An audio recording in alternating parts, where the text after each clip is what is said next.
Well, that was something. Good evening. How are we doing? How are things?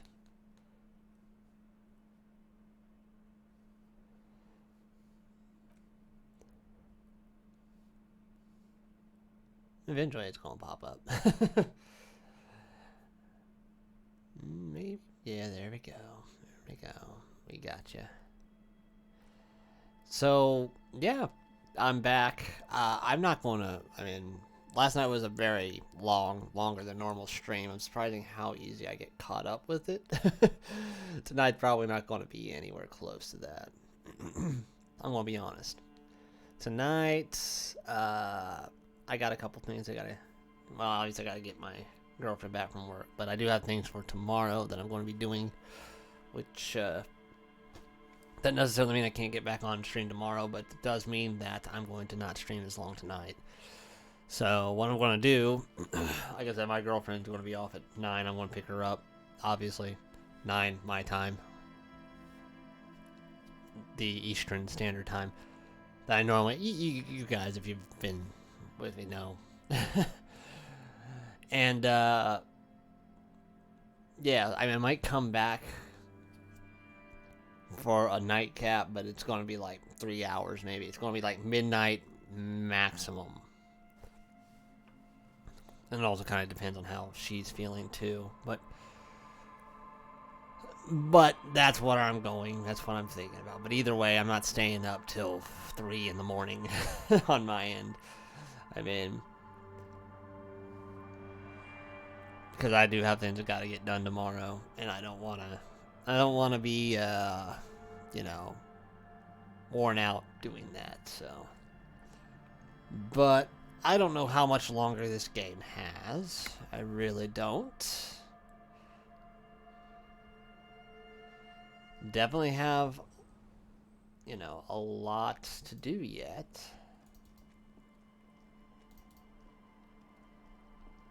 But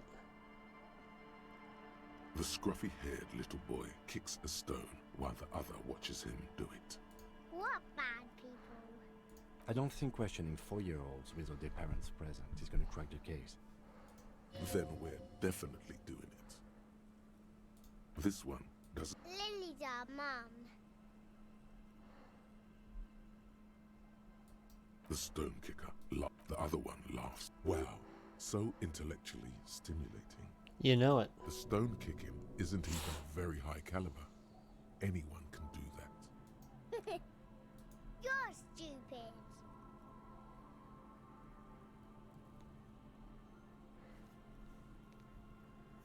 Okay. Anyway. So, I got an idea of what I want to do. Hi, Hangman.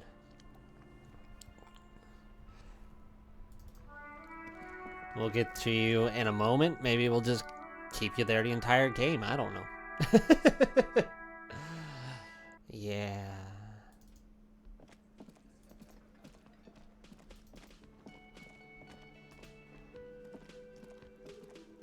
I got a gun and I just like carrying it in my left hand.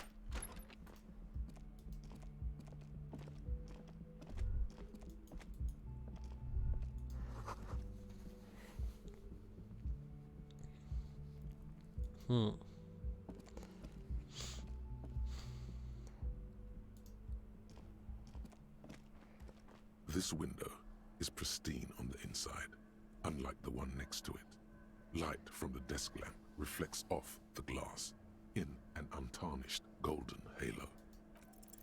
Golden light melts away into the blue Oh man, darkness of your mind. frickin' trigonometry. Are two neon lit shapes, a man and a woman on the single bed. A two-hearted spider. Like the witness said, the man is kneeling, the woman is on her back. It's the night of March 4th and a shot has just been fired. What's with the face? The man looks directly at the woman. The shot's possible directions converge in his mouth. A ray cast from somewhere outside, entering his brain, ending him. From the roof outside, location A prime. The glass fractures around the bullet hole. Shards face inwards like a corona behind the woman's back. The ray cast from the man's mouth unravels into a fan of possible directions, all on the roof at first. The shot could have come from any of them. This is composite location A prime, most likely of the origin points.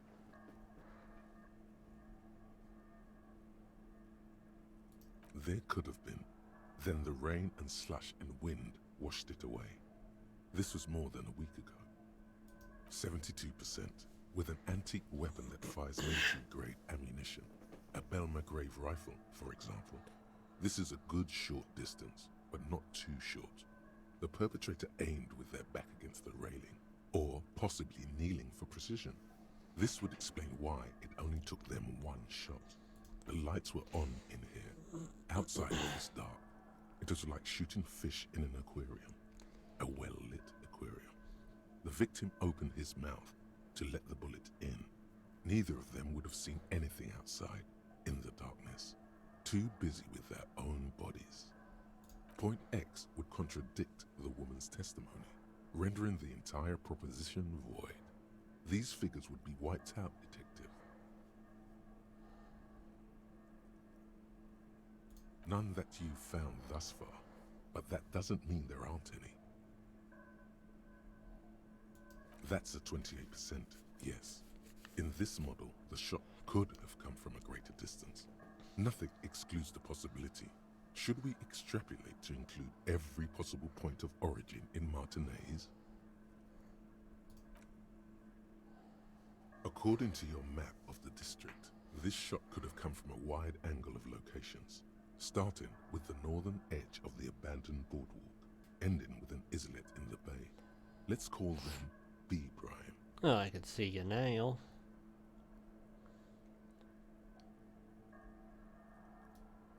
B prime for boardwalk, B double prime for Land's End, and B triple prime for the islet, detective. There may be smaller points in between, but those are too fine to zoom in on.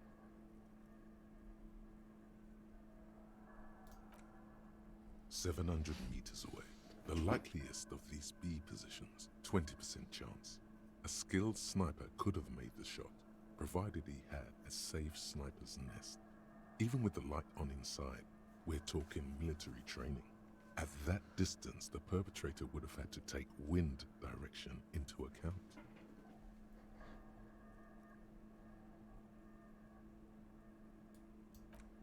Hmm. 1.2 kilometers away.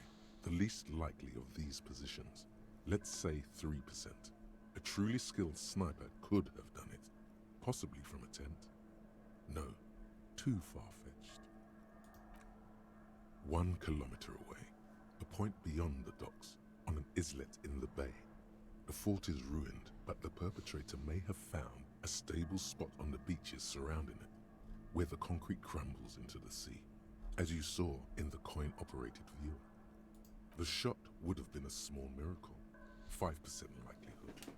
There is an extremely narrow field of view from the bay to the window, between Rue de Saint-Ghislain 10 and 33A.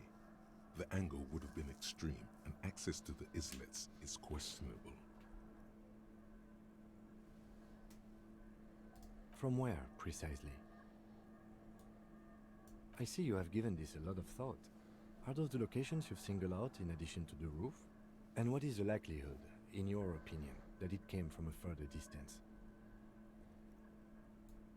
Okay, well, we should see if there is gunshot residue or sniper nests if we go down the coast. Rule these spots out one by one. It would be the diligent thing to do. Until then, personally, I'm going with the roof version. It fits the hidden path through the whirling. Simple hypothesis. The man does not know the bullet has entered his brain. He never will. Death comes faster than the realization.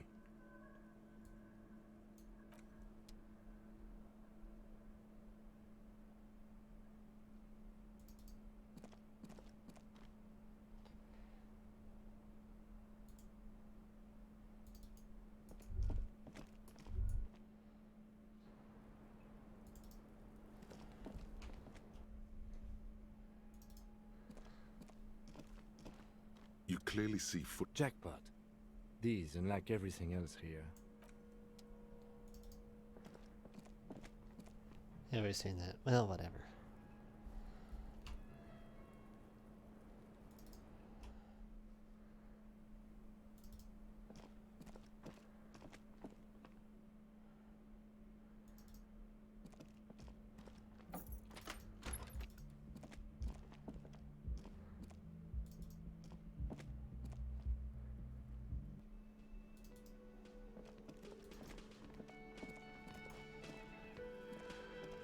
Oh, hello, dear. There you are again. I don't have any suggestions.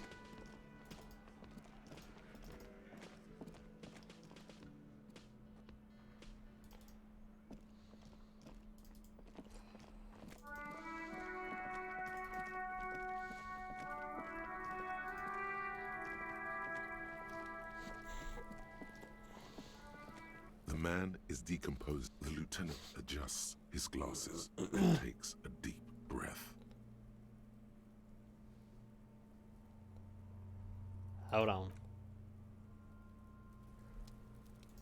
I want to go to the car first. We'll bag him up in a bit. You know, enjoy things.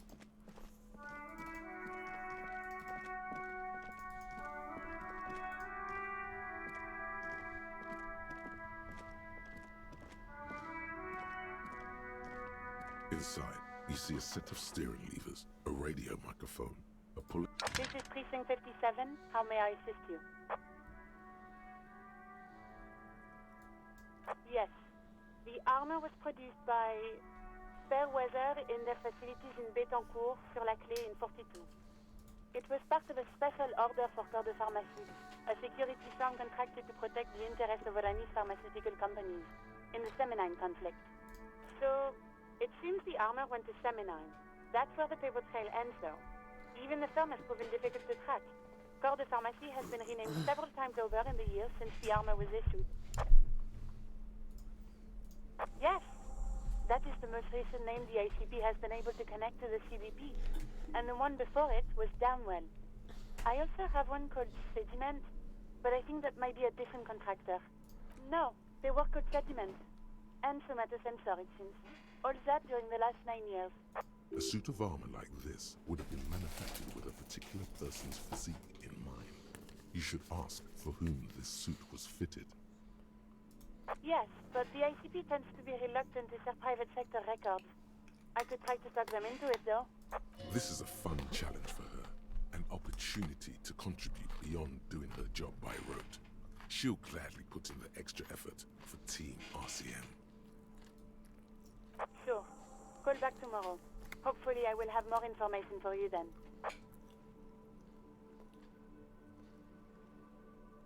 Not yet, but I was able to convince the database people to share private sector information. They promised to get 57. In the cabin, you see a set.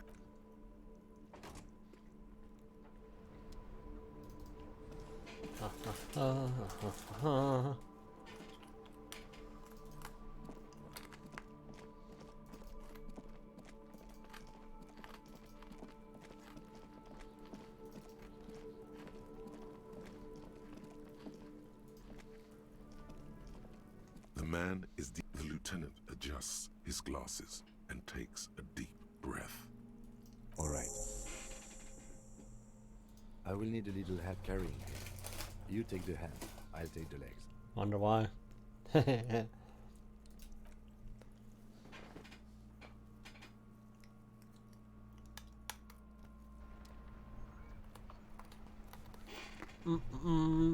I'm by myself again.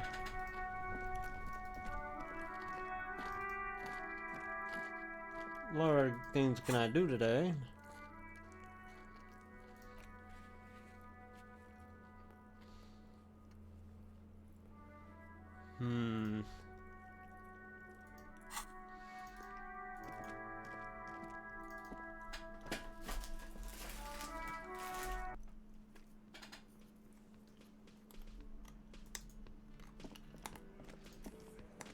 The Coppernado is back. What do you want?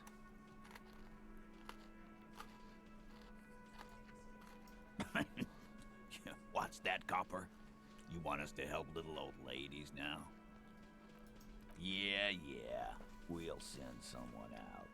Who is? Wait, it's the pigs, isn't it? God, poor lady. Don't worry, we'll handle this. I think she got some family who were wrong on something. Bastards left her alone when she got sick. We've been getting complaints. Hey, wasn't Everard's B team looking for her the other day? They said something about her, I don't know, finding something? Yeah, I think you're right, Gene. She have something of yours, kid. Whatever you do, do not admit to these punks you lost your gun. I mean, I already You'll did. suffer if you do. No? Well, whatever then, copper. No. They totally said what it was. What was it? Anyone remember? I don't remember. I was fucking drunk. Let me know if you figure it out back there. Now, anything else we can help you with? Auntie LaPlante, we always called her. Something LaPlante. Marianne, amigo. Fuck you, pig. What the fuck you are playing at, huh? Easy, Al. Don't let him get to you. Have one for Auntie LaPlante, huh?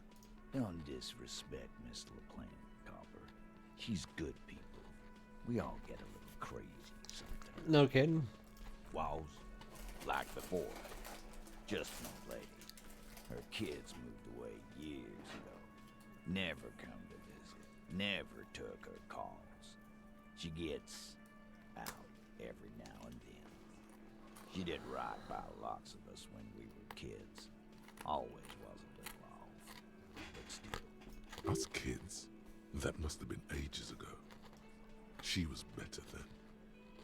Get wanted to be a cop, you mean? Well, shit. I don't actually know. Anyone know why she started acting like a pig? No Lincoln? fucking clue. It's gotta be the crazy. Who'd want to be a pig?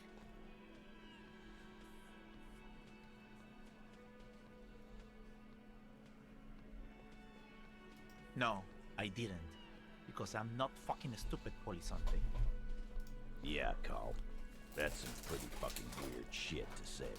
The pigs, level weird. But whatever gets you through the day.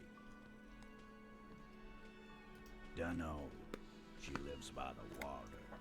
Shit washes up all the time on the beach. No problemo, cop man.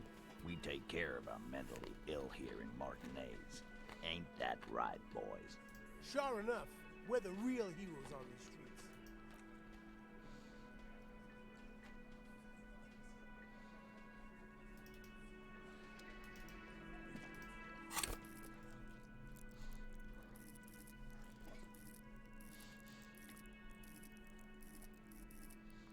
Like, I don't have any suggestion.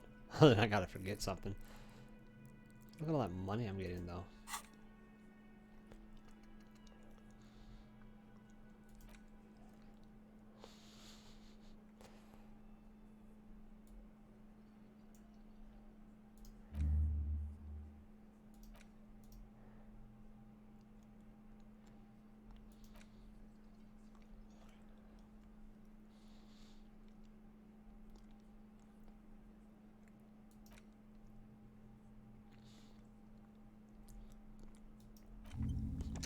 We'll find out.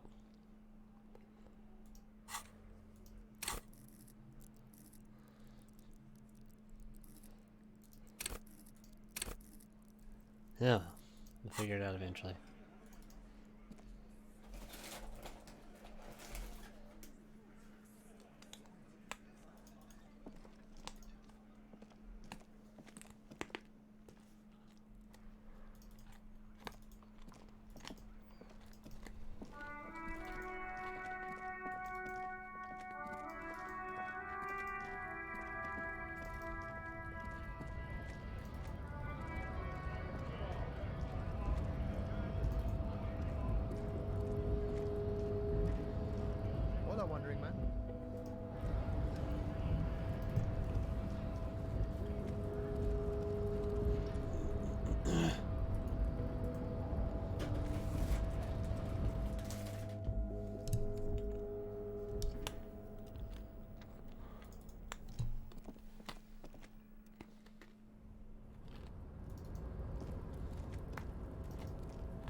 before the cargo container.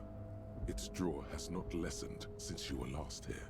If anything, it seems to have grown slightly. The container door appears unmoved by your attempt at flattery. The door does not respond to your advances. Is it possible that it seems somehow more closed than before? We'll find out. Despite the dirt that surrounds and trails you, a beacon of light emerges from deep within you. The door stands silent. Try again. Just like that, you hear a click, then a rattle. Some mechanism unlocks itself inside the door. Ahoy! Come on in! Sure, why not? Oh, hi. This is all great. The man stands at the far end of the shipping container. It's hard to say anything more about him. You cannot make out any of his details, but you do feel the overwhelming presence of capital. The feeling causes all the hairs on your body to stand at attention, like soldiers preparing for review. Something's amiss. The light beams bend around his face and scatter in 1,000 directions. It seems the laws of physics do not apply here. They are suspended, distorted, and echo. Trying to visualize the physics at play is liable to give you an aneurysm. Don't think about it too hard. In the general stillness, only your tongue moves, flickering as you utter. Welcome. Come in. Make yourself at home. Sorry, I'm not better able to receive you. I wasn't expecting visitors today. You can't hear him exactly, yet you're able to understand every word he says. It is very strange. An overwhelming hum covers everything. Voice doesn't escape from him. Now, what can I do for you, good sir? Who am I? Oh, I haven't been asked that question for such a long time. I don't meet a lot of people outside my circle these days. Anyhow, my name is Rustam Theodore, investor, license holder, and extremely high net worth individual. And you are? Pleasure to meet you, Harrier Dubois.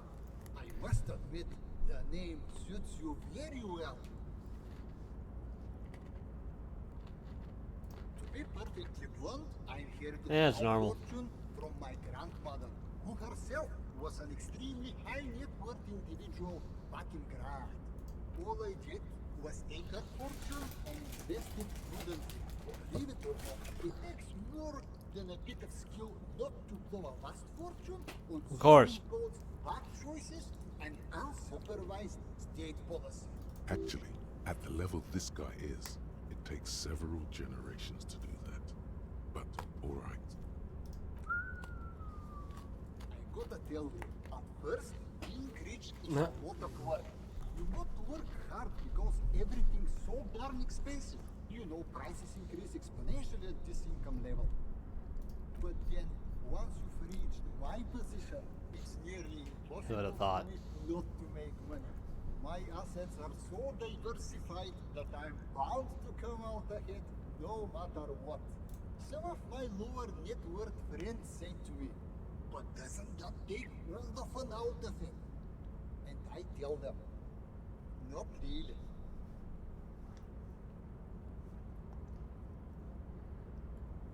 Which one? Revachol, where I nominally reside, or Gran, where my father immigrated from, or Ildekashebro, where I've registered my shell companies. Listen, Mr. Dubois, if capitalist states are akin to boulders in a river, slowing the free flow of ideas, it is truly, it's almost entirely carefree. It really leaves you time to better yourself spiritually. Hey, all this talk about money has made you lose the thread.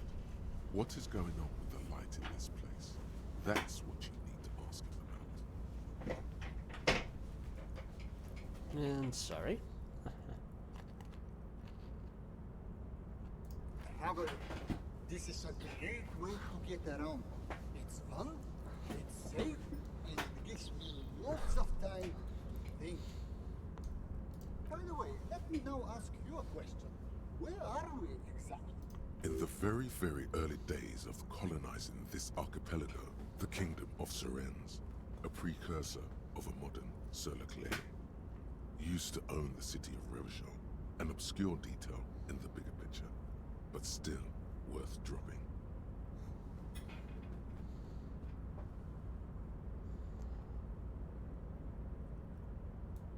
Oh, interesting. I've made quite a few real estate plays over the years. It's a shame I can't get out and explore myself. One of the downsides of being an extremely high net worth individual is that mobs of low net worth individuals are constantly banding together to ask for money. There simply aren't enough hours a day to hand out all the handouts. It's like feeding seagulls. There are always more, and they never seem to do anything interesting with it, except more seagulls. Spending money is a matter of desire. I'm sure you agree. I don't have the desire for spending it like that. Smart, you know? It also provides a means to hide from all the targeted advertising we extremely high net worth individuals are constantly subjected to. Luxury yachts, high fidelity portable radio systems, hail-proof outerwear, and so on. It just gets a bit middle class after a while. A bit bourgeois. Don't get me wrong. They're nice things, but once you achieve a certain level of wealth, your time and mental space become much more important than material goods. What? No, I did not say that at all. Being rich is great. Just don't tell anyone I told you that. What do you mean?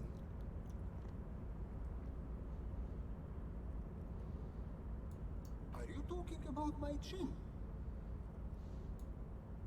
Oh, that's what you mean. Yes, I've heard of this effect, though I've never witnessed it myself, of course. It has something to do with our Weiss-Wiesemann coefficient. The Weiss-Wiesemann coefficient is a ratio designed to reflect the difference in net worth between individuals. When the coefficient is close to 1, or 100%, it means one person possesses all the net worth. Among that group of individuals, it's been observed that when the Weiss-Wiesemann coefficient reaches about 0.96 or so, the laws of physics begin to bend around the high net worth My individual. cost of my real. It's a lot of money, by the way. Among other things. But calm down. I'm but a lowly single-digit billionaire. No, not really. There are actually quite many digits. Sure. Let me check my pockets. As you may know, us high net worth individuals don't have a lot of cash on hand. Investments and liquidity are enemies of one another. I think I only have coins for coffee machines. Here is 3 real. How much can you get for this?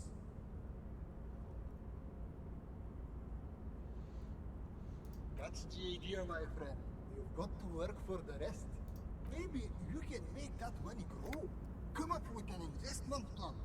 How's that sound?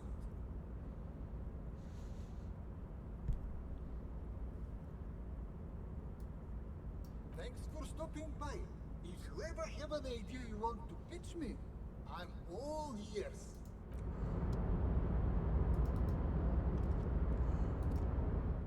That's $80. $80 and a cent.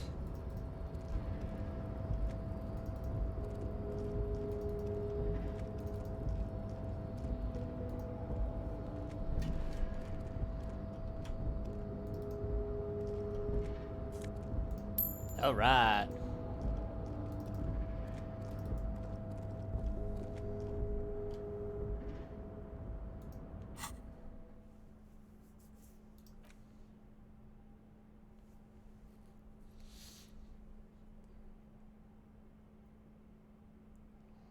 Nice, but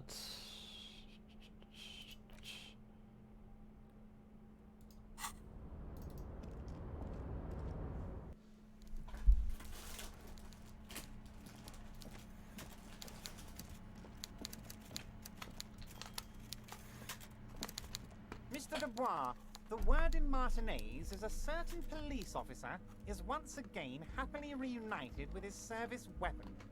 Congratulations, my friend. I prefer my police officers old-fashioned like that, with a gun. You can do so many things with a gun that you can't do without one. Now, what can I help you with? Mega-rich light-bending guy? Oh my god, how did that get in there? Damn it to hell, Harry. I specifically told my guy to check all the containers for mega-rich light-bending guys.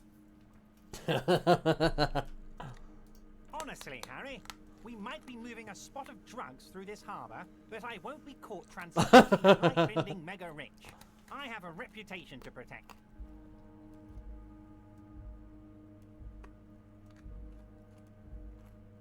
You're right, Harry. I am a socialist.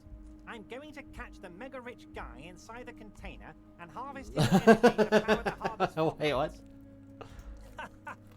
I shudder to think what you're going to tell me next, Harry.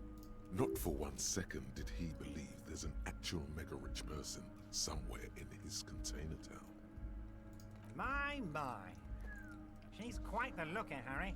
You can't imagine how pleased I am the two of you are reunited. Tell me, was it difficult to convince the pigs to give it up? I told you she was a piece of work, Harry, but I knew you could handle it. I know my special policeman. Anyway, I'm glad you're all right and armed again.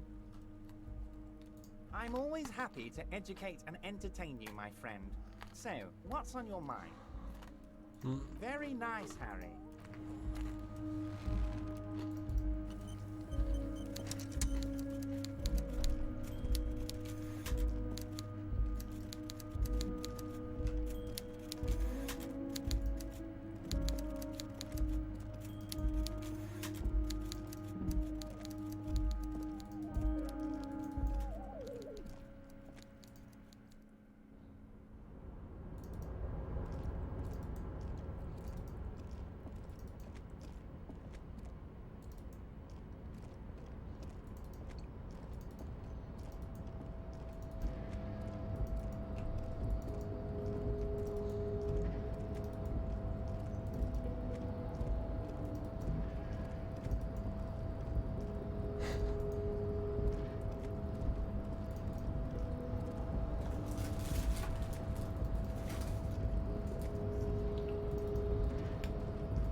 Your race descent has temporarily halted, but you will fall again. Mm-hmm.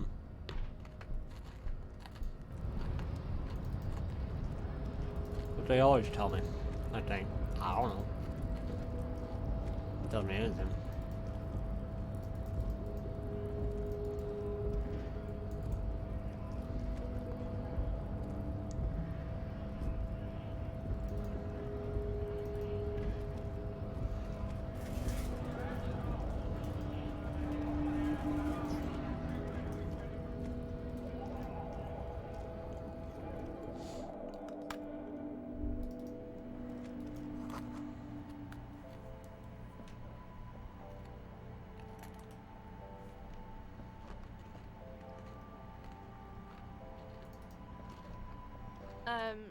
Is this about the questions again?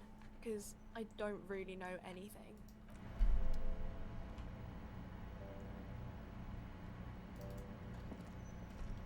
The tear machines, your bottles clunk. Oh man.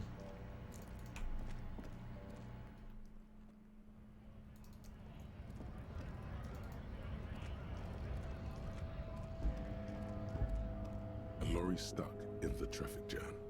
This big, the windows, fumes of heavy fuel oil waft over you, making your eyes stick. The back, a book with ragged edges catches.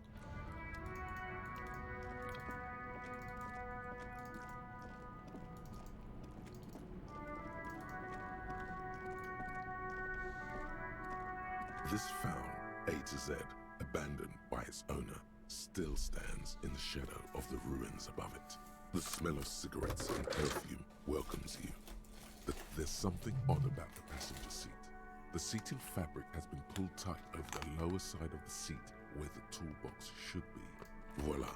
A stack of neatly folded papers has been stashed behind the seating fabric. You see 3 maps depicting a large metropolitan area. Its Revachol, some of its routes and highways have been outlined with a pen. This large map displays the elevated motorway called 881. The intake leading to Martinez is marked with a blue X. There's another X on the off-ramp at a place called the Old South. Toll booths at the intakes are marked with a circle.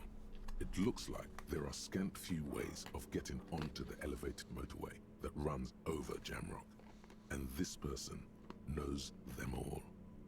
There, hundreds of thousands of motor carriages roar on the 881, high above the mass of brown and red roofs that is Jamrock. The commuters don't even look down. The world ceases to exist outside the windshield. To Kuron, through the middle-income neighborhoods there, by the river, and then to Stella Maris and La Delta for work, while the men and women of Jamrock scuttle to their fates below the road. This municipal map from the 30s displays a complex system of storm sewers underneath a sub-district called the Pox, old military hospital, right adjacent to the 41st precinct. Wind rips through the empty hallways of the once great military hospital, now just a ruin under an overgrown park. Beneath the hospital, great sewer tunnels hum and vibrate with life of their own. The rattle of motor carriages and lorries driving through long-forgotten tunnels, lit by gaslights. The final map displays a labyrinth of service tunnels left over from the construction of Motorway 881. A few routes have been marked with a pen, where the tunnels and sewers surface near the eminent domain and a traffic island in central Jamrock by the lake. These service tunnels were probably used during the construction of the foundation beneath the motorway. Looks like the smugglers have infiltrated the road network belonging to East Motor Tract. The cluttered cabin of the abandoned lorry offers no reply. Poor Cam. If only Lieutenant Kitsuragi were here to help you piece together the evidence. You stuff the maps back under the seat cover. You close the rusty old lorry door.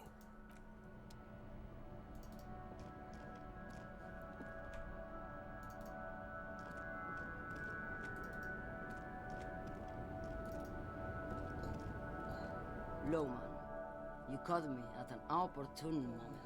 Yeah, later.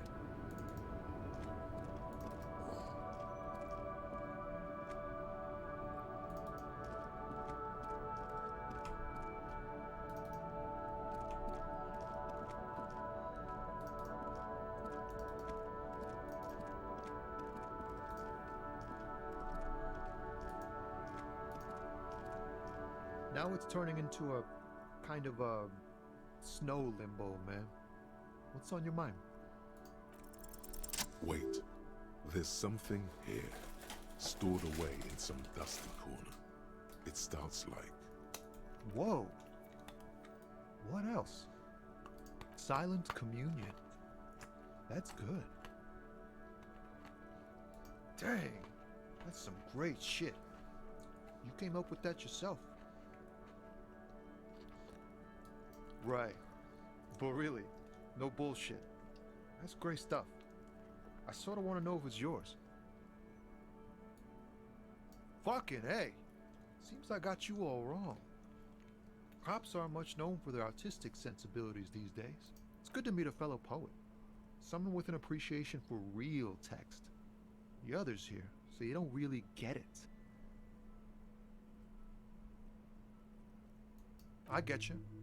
When they really click, it makes the world seem manageable. You found some common ground with this man. Even impressed him. The next time you look in the mirror, though, remember those words.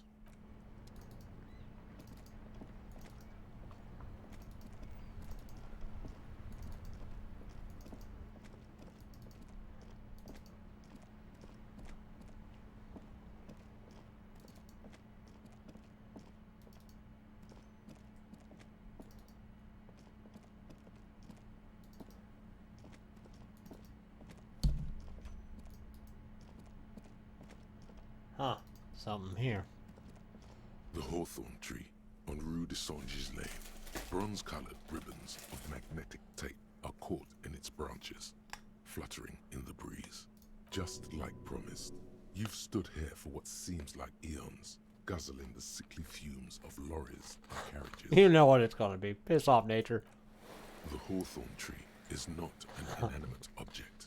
It is a living thing. The thunk against the bark echoes with discontent. At first, destructive urge felt exhilarating, as if it added something to your persona. But the feeling swiftly receded, leaving you with a sad emptiness. The gnarled hawthorn tree on Rue de Saint-Gilles Lane. A wintry breeze blows by, making the magnetic tape flutter. The hurt feelings of the tree are not alleviated by the display of care and emotion. You manipulative bastard. Shut up. The younger stems and branches are adorned with sharp thorns. Oh, whatever. This barely registers as damage. Hey, I'm a karaoke superstar. Why not? With slow and deliberate motions, pulling, bending, and unraveling, you manage to extricate the magnetic tape from the branches. It curls up into a mess inside your pocket. If only you could find a way to re-spool it, so that you could hear what's on the tape. Maybe Roy from the pawn shop can help you with this.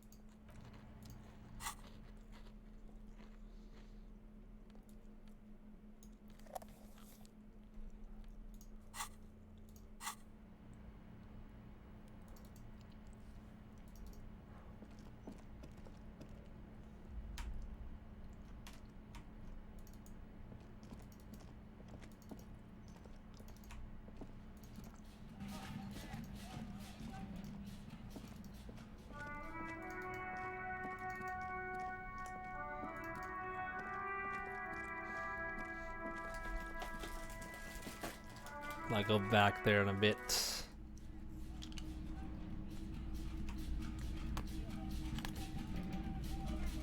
All the old boomboxes are there, blinking. Hello, hello. Let me know if I can help you with anything. I doubt it, but I can try and answer any questions you may... The pawnbroker's gaze is already fixed on the dancing colors. You mean re-spooling? Yeah, I do, but I'm not some Mr. Fix-It. I'm a pawnbroker. If you want to pawn the tape, sure. Although it looks pretty... worthless. Just explain why you need this so much. He's bound to understand.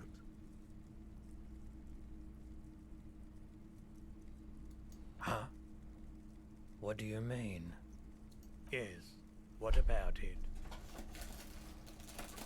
Is it any good? The music, I mean.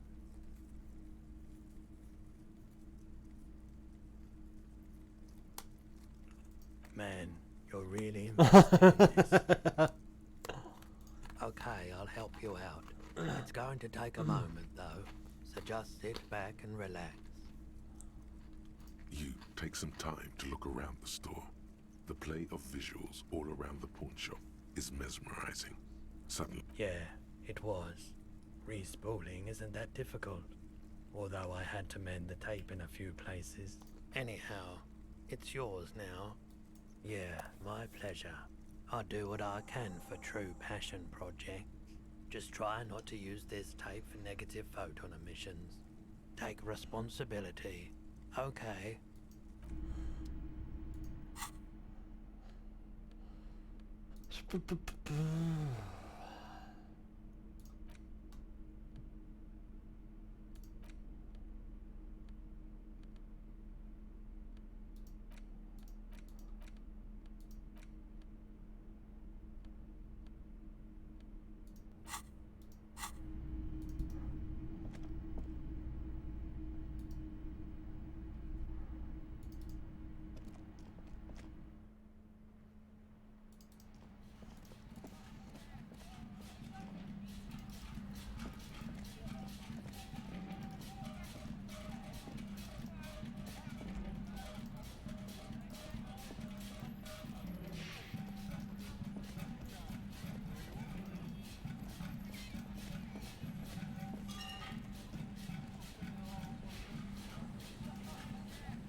Oh, you mean me? Probably.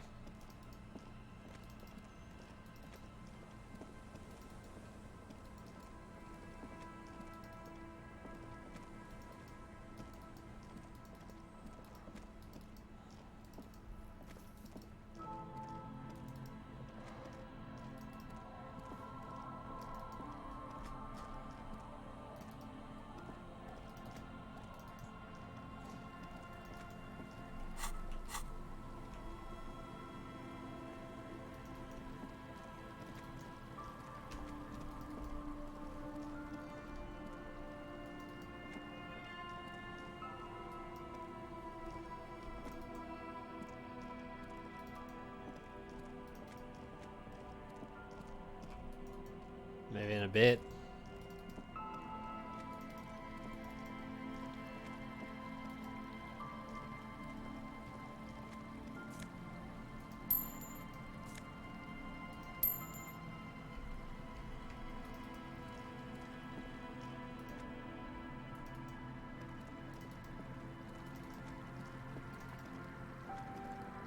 Very committed. If I can get to it, if I know where to go. But, I'll figure it out, I'm sure. Eventually. A lot of times I just stumble into shit. The large-headed youth has closed his eyes, lost in the music. Sensing you, he opens them. Good morning, comrade. Yeah! Yeah! Remix time! Tape goes here, into Deck B. A hand on his ear, he listens to the audio through his headphones and shouts. Wow! Did you get this from Arno himself? Listen, I'm just going to show it to you. Ready?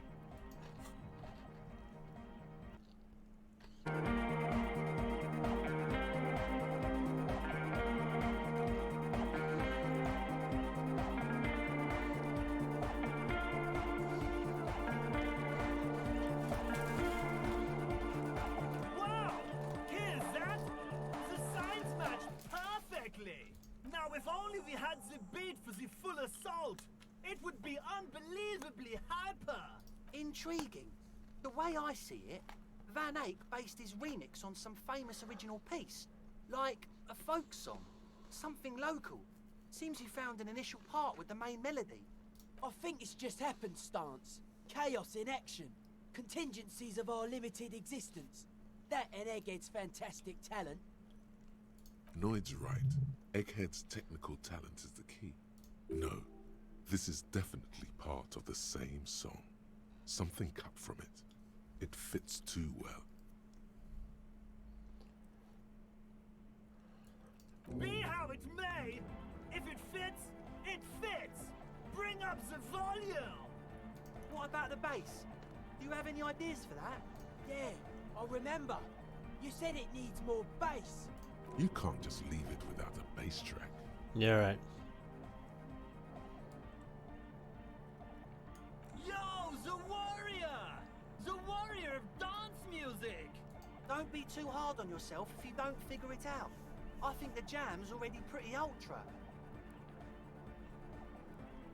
Hey, I gotcha. But it could be hyper hardcore!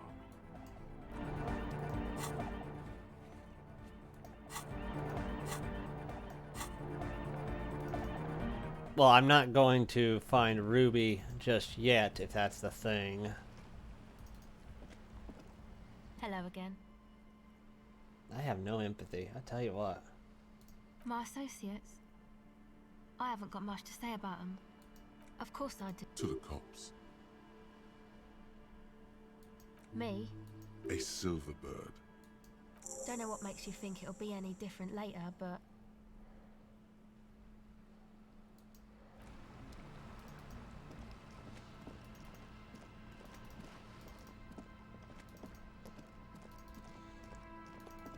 I believe this is Land's End. Hi, Seagull.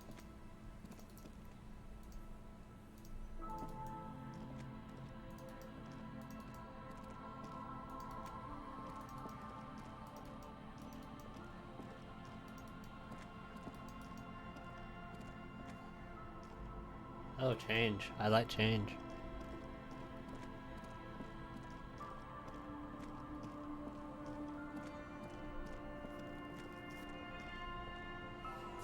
Which is kind of why I don't want to do that just yet.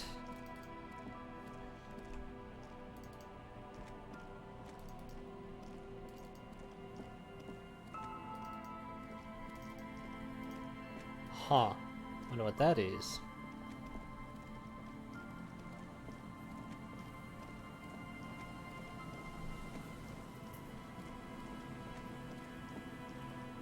A pallet.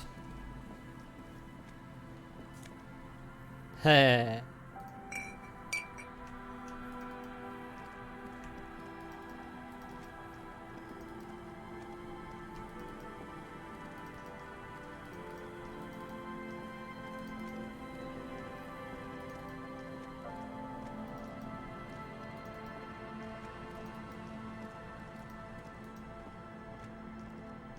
There's some tear. An empty sick, too empty. No, there's more in there. Whoever, Red Astra, you see trace, it's no older than a day. It's hard to concentrate. I don't think that matters then.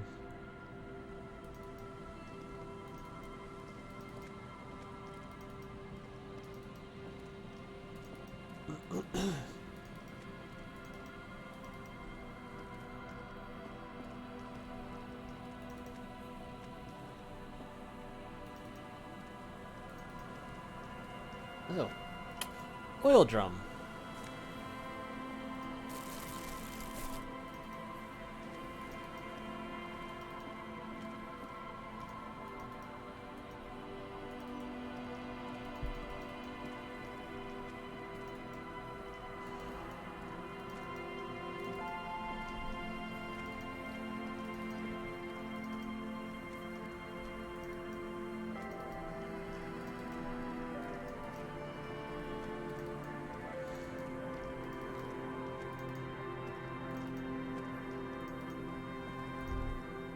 The remaining windows rattle from a strong gust of wind. They're covered in a thick layer of grime. They must have been like this for 40 years. Dripping water falls from a high place. All you can see is the shadow of a collapsing staircase. There's rust and corrosion on the bars. They're foaming with it. And a small layer of white salt from the sea.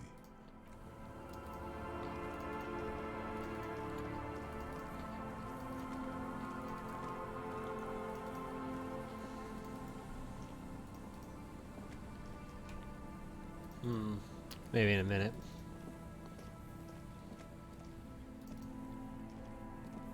Hello. Isn't this a fine morning?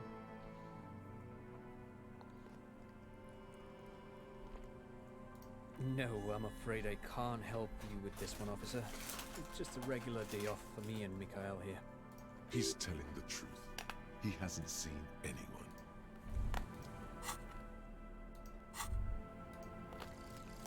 Some kind of superstar. They say the world isn't ready for a rock and roll cop.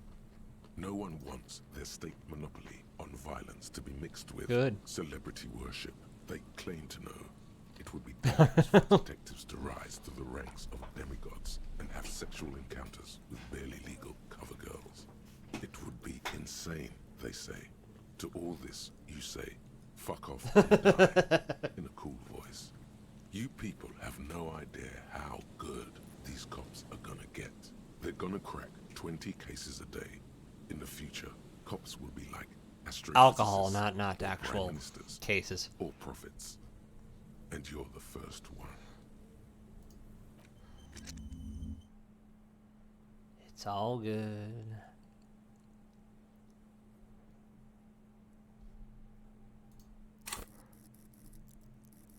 Heyo, that's good. We'll level up here in a bit.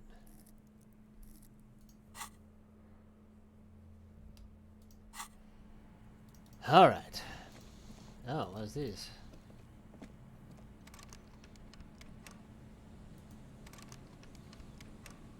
I have no idea what that is. But it seems interesting. Hello. Isn't this a fine morning?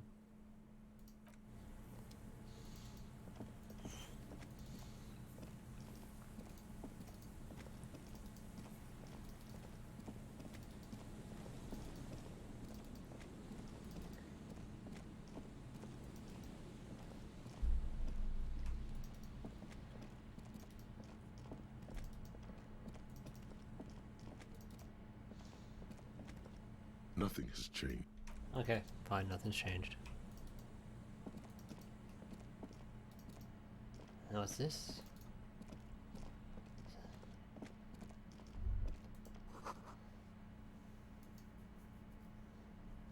A scattering of bullet holes is spread across the cracked wall, reaching from one corner to the other. The density and spread of these bullet holes is surprising. This takes a lot of bullets. Fully automatic rifle. A row of ghostly shades stand facing the wall. There are many of them, a dozen at least. Their heads lowered and eyes blindfolded. It's quiet. No sound. No movement. 10 meters away, other shades are lined up in an orderly manner. Automatic rifles primed. A gust of wind blows by. The coats of the firing squad flap slowly in the breeze. A single person stands on the side. Snowflakes fall on the wooden planks and the surrounding sand dunes, covering the land with the white of innocence. A long time has passed since the moment of this fusillading. Rain and brine have since washed all the blood away. Not a trace remains. The abundance of bullet holes leads to two options. Either an inordinate amount of executions were performed here, or they did not use a conscience round, where only one soldier has the loaded rifle. Looks like this was a mass execution with everyone fully armed.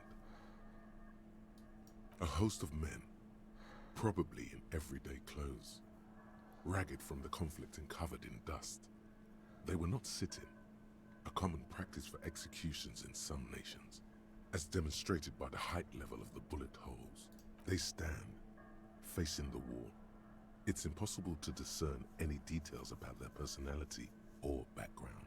Ordinary people, familiar, each and every one of them. Comrades, the forsaken, of course, the wretched, who tried to rise against the horrors of the world.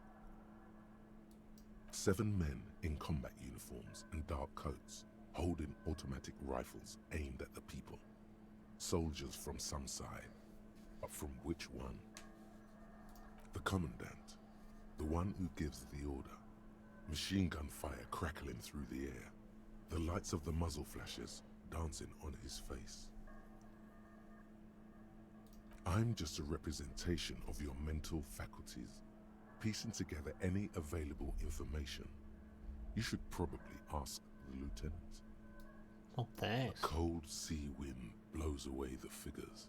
Behind this building, the other one, once filled with engineers and designers of Feld Electric, now collapsed and dead, but for some rats. You feel drawn, for some reason, to the faded mural again.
You see, a slogan used to intertwine with above the mural, a collapsed roof, broken windows set in walls that are cracking and will soon also fall, and the coastal breeze rustling and sighing in the remains of the edifice. Feld Electrical.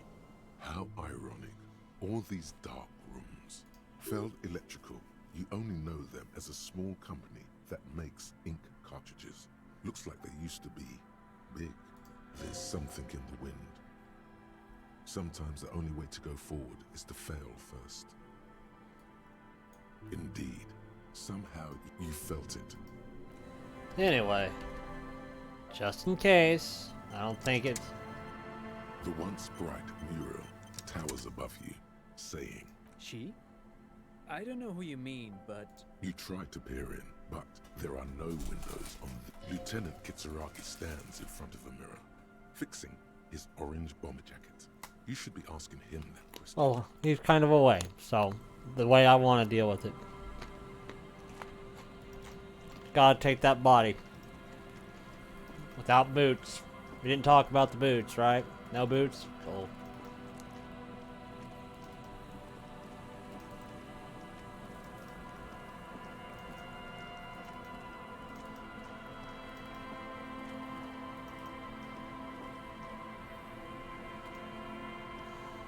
You pick up the handset.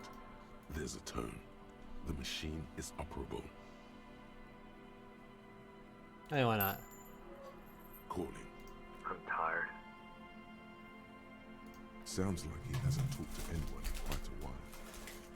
If I could go just 1 month without writing, no, 2 months, I could regenerate my brain. Fucking liberalism. The man disappears with a sigh. You do not hear the customary disconnect tone. Seems like it did not have time to swallow the coin. This sometimes happens. Lucky you. The call went too fast for the payphone to register. You can still make a new one without paying. You close your eyes and strange. This is not how you started before. 414447 1117. Yes. 45451. You have dialed God knows how many numbers. The headset has been waiting silently to relay a signal. Surely nothing can come of this, you think. But it does. A connection. An ultra-long distance call. Your air fills with a crackle. The wash of a strange ocean full of white noise. A little bird starts ringing in there. Not like the local calling tone before. No, A small ring in a cage of distortion. Far away, a distant network of phones. Calling. Calling in the night. Calling still. Ringing by the bedside of a dark but capacious apartment with long windows. You know this to be true. The handset starts slipping from your sweaty palm. Your breathing is heavy. You just do. And you know it is going to hurt. Calling, calling, calling, calling, calling still. Then the ocean breaks. Out of the depths. Hello?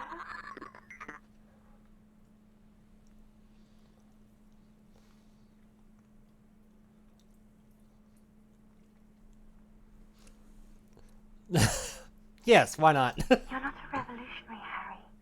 You're drunk. Are you sure about that? You only have 2, maybe 3 things left to say before the change runs out.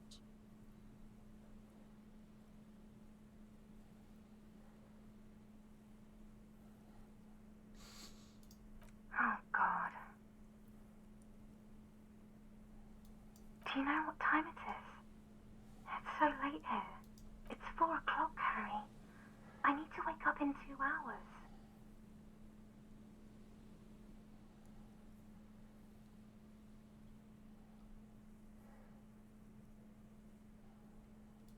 What do you want to talk about that we haven't talked about already? This is bad. You feel your right hand on the handset cramping up with pain. She does not answer anymore. Harry. Disconnect tone. The machine ran out of money. I mean, I got like $83 or real or whatever. Run. To the church. Home. Anywhere but here. Anything but calling her again.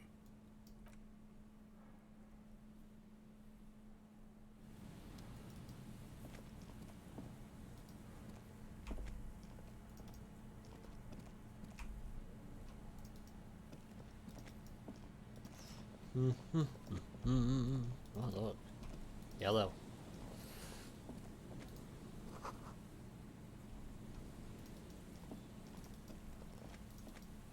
Sounds about right.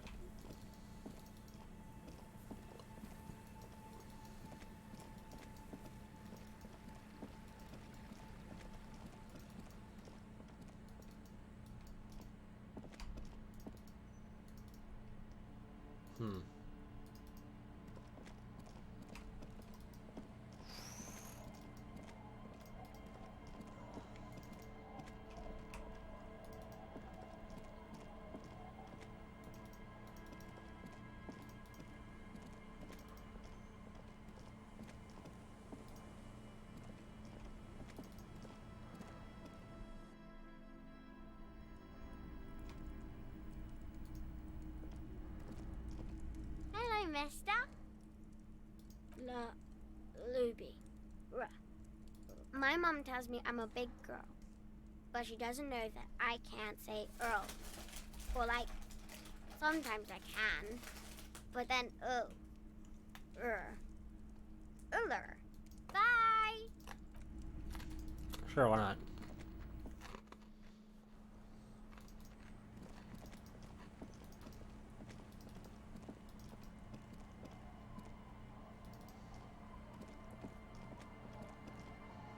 The legend returns. You know the dance. Smokable smokes, pissable pilsner. Drink it, then convert it to piss. And there's spirits and speed too. Eh. How about you, buddy? Danko. Danko. There's no waking him. Danko. There's no... Whatever. Tequila sunset.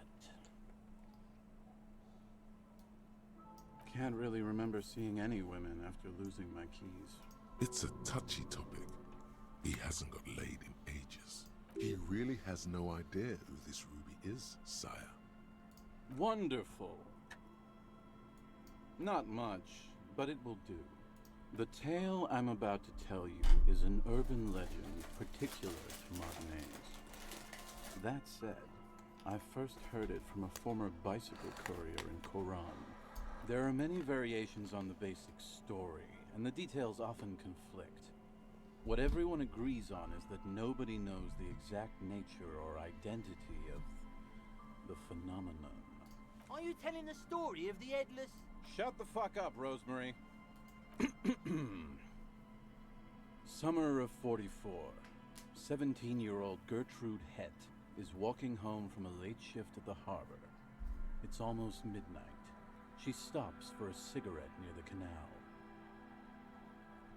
The streets are warmed by a southerly breeze. The lights of a passing motor carriage bloom and fade in the distance. In the harbor's dark, her cigarette is a beacon, dancing alone. The image comes to you effortlessly, as though you'd walked the same streets yourself 1,000 times. Our heroine finds herself enjoying the peace and quiet the canal provides. What she doesn't know is that her peace is about to be shattered. From behind her comes the clattering of hooves. Startled, she turns around, and what does she see? Well, yes, but it's the man on the horse that's of interest here. I don't know. Horses. The pause is long and dramatic. With no head on his shoulders, wearing a found tracksuit, searching for the legendary found cap that went missing when he lost his head. Well, there are many versions of this story, the most peculiar of which has the headless found rider riding on the back of another headless man. Oh, okay. Whatever, Taffy. Yes. According to legend, young Gertrude Het had to endure years of psychotherapy before she was able to look at a horse or tracksuit again. And she's one of the lucky ones. Gertrude Het may have been the first to witness the headless found rider, but she wasn't the last. Oh no. Tell him about the two feminists by the locks. Fuck, Rosemary, they were dating. No one said they were feminists. Everyone always misremembering this stuff. Right. Early autumn of 46. Ula DuPont and Eva Delgado are fishing near the waterlock long after the sun has set. The wind picks up. A sky already dark now blackens. Water starts falling from above. The first cold rain of the season. Two women stand on a small outcropping of rocks. One of them is wearing a purple raincoat. Thin lines reach out from the rods into the sea. Small droplets start appearing on the surface with increasing frequency. The women are caught in the downpour. They act quickly. Eva gathers the rods whilst Ula turns around to reach for the tackle box. When she sees something, her shriek is so violent that the residents of the nearby apartment building believe lightning has struck. But there is no lightning. Only a heavy downpour and the silhouette of the headless found rider. Ula makes a run for the shore, but Eva slips on a wet rock and disappears into the cold, cold canal with nary a sound. Her body is never recovered. Word on the street is that she, gave herself facial deconstruction surgery. Real grisly stuff. Anyway, that's the story of the headless found rider. Pretty crazy, huh?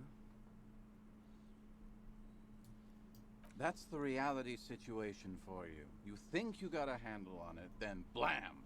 It throws some wild shit at you. That's why it's critical to stay well hydrated. Well, Tequila, that's part of the legend. No one knows for sure. There are a couple of possibilities, though. Some say he was an undercover cop who blew his cover and got beheaded by the vicious gang he had infiltrated. Now he rides, searching for his lost-found cap, plotting revenge. O headless brother, where art thou? Others claim he was a professional jockey who veered off course during a steeplechase, ended up in somebody's backyard, and got decapitated by an exceptionally taut clothesline. That happens. Even decapitation couldn't stop his commitment to the sport. Are you that committed? Personally, I think he was just some guy who hanged himself from a really tall tree, and the fall was so violent that his head came clean off. Coincidentally, at that exact moment, a horse happened to pass under him, and his beheaded corpse mounted it, where it remains to this day. But then, no one really knows. For some reason, this does strike you as the most plausible theory of them all.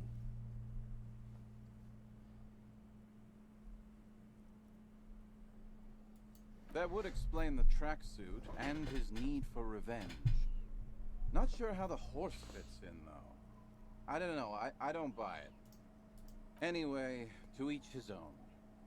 You want to hear any other stories? Yeah? Why don't you go eat shit, Tequila? There's no way you know a better one than that. Damn right it doesn't. So why don't you just shut up and leave it to the master? No one knows.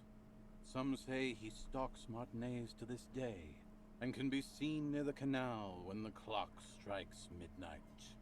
Aye, I saw him one night when I was right shit-faced. I actually do have one. The strangest of them all. Do you have anything to fortify old Doom Spiral? Tell me if you find any. I'd be extreme.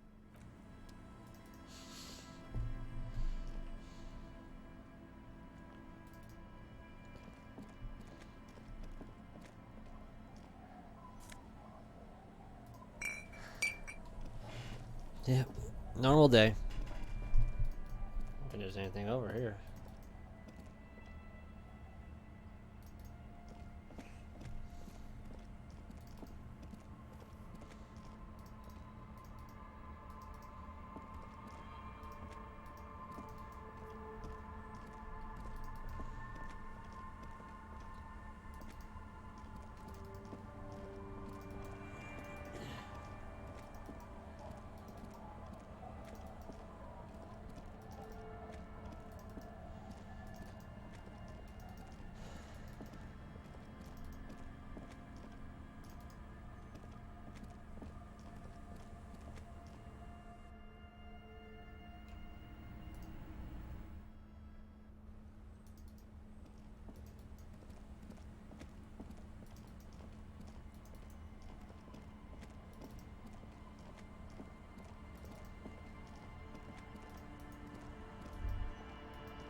I'll just keep the Corda Lacey in the channel, if that's okay.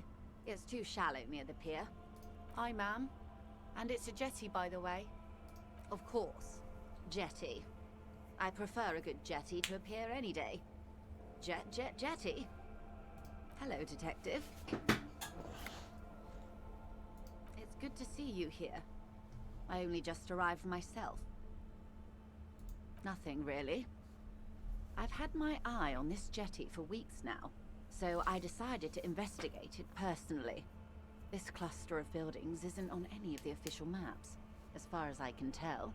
That. And she's also keeping an eye on you. How do I like it? Water drips down eaves of Eternite. The jetty below her feet creaks to the tune. The smell of salt and dog shit in the background. Oh. It's pornographically poor. The street has no name, all the men are dead or missing.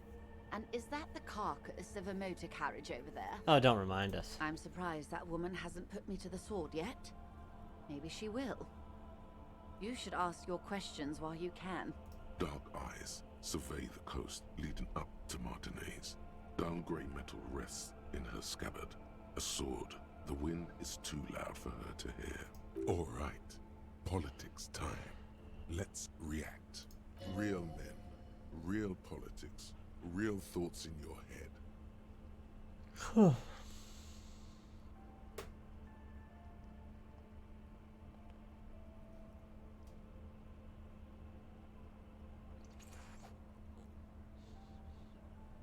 Maybe. Above you, there forms a quilt of altocumulus clouds, twisting into each other. The wind tugs and stretches them over the bay. Their cloud shadows slide over the ruins of Revachol West. Wherever they pass, the temperature drops slightly, but perceptibly. Have I told you how they discovered this place?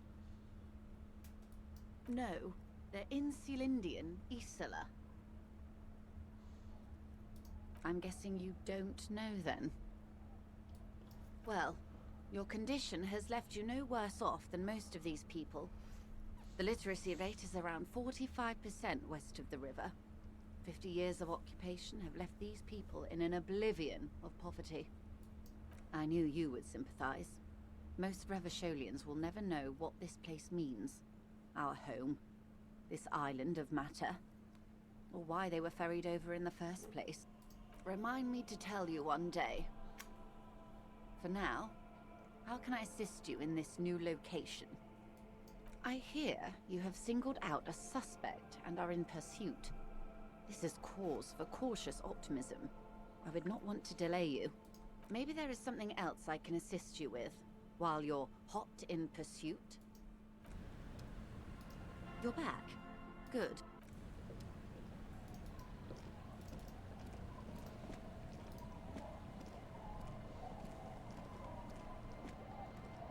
Aye, the sea's gonna calm down soon, I can feel it. The wind is turning southeast. What's on your mind, officer? Yeah, I don't know.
Moving around, moving around.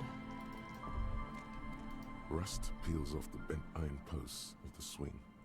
The wind whistles through the skeleton of the small house behind you. There's desolation everywhere. In this yard, someone thought they could have a summer house on the beach for cheap. It didn't work out. Looks like they abandoned it.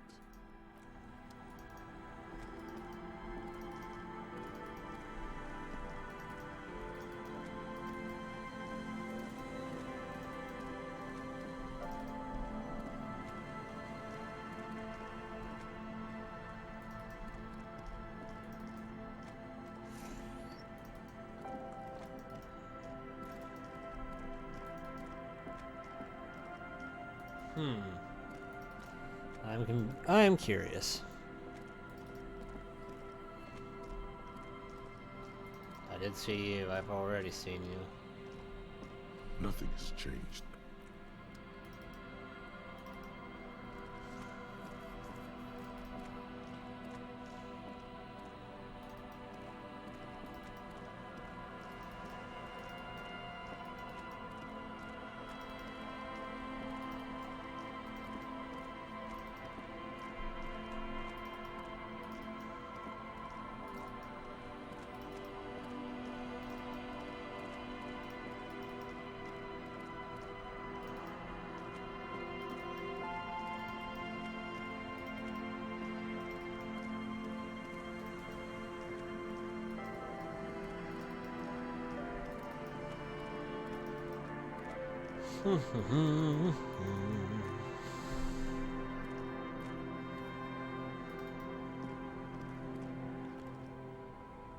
Yeah.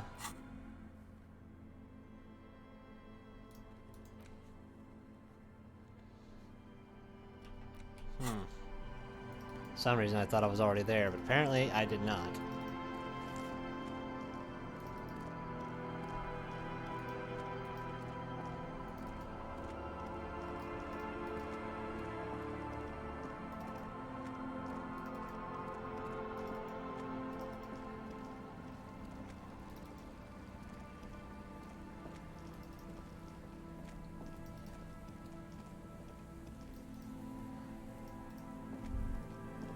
The light vanishes inside the concrete slit.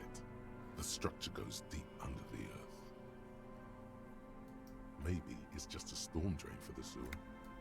There's no echo and no answer.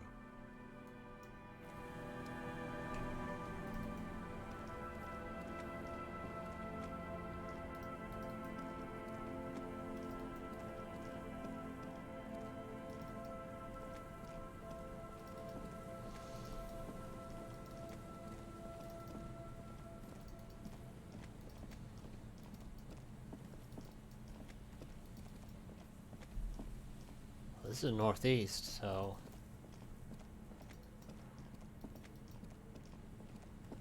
I have to go around, I guess.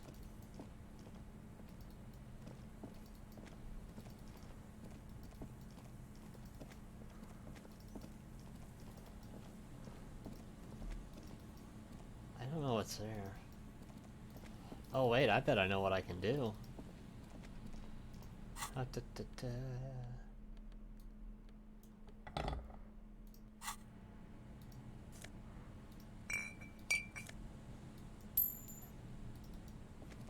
Boy, don't I feel dumb.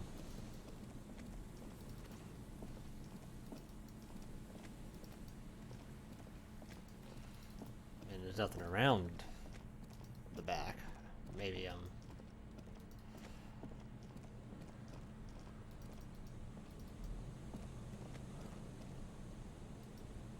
no. Although this is here.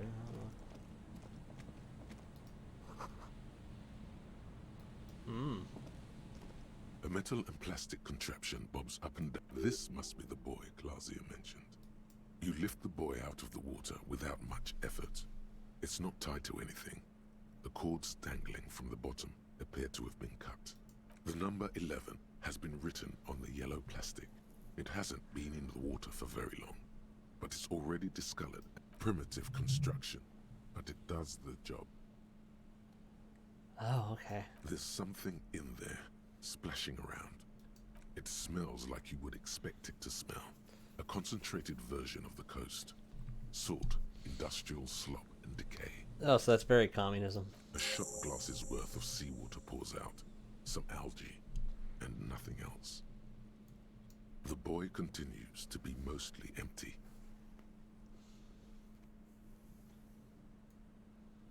No answers appear to you in the dirty seawater. You could ask the miss what she thinks. Later, if you have the time. Though I doubt she'll tell you much at this point. You're probably correct, but it's alright. I only did what Valthius told me to do.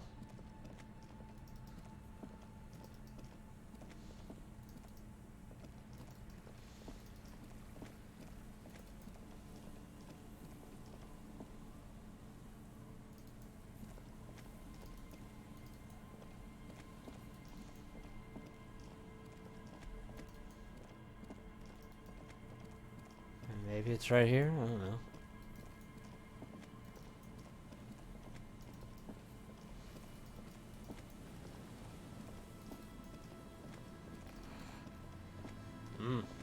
I have obviously not been here.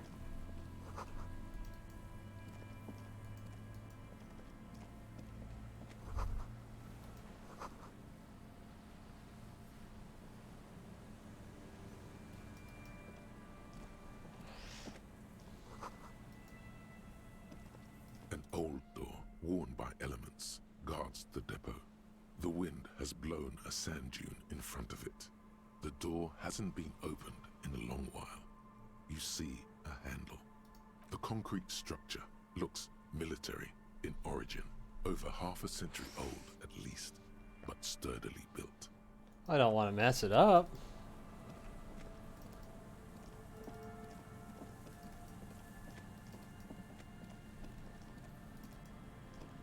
Alright, there you are.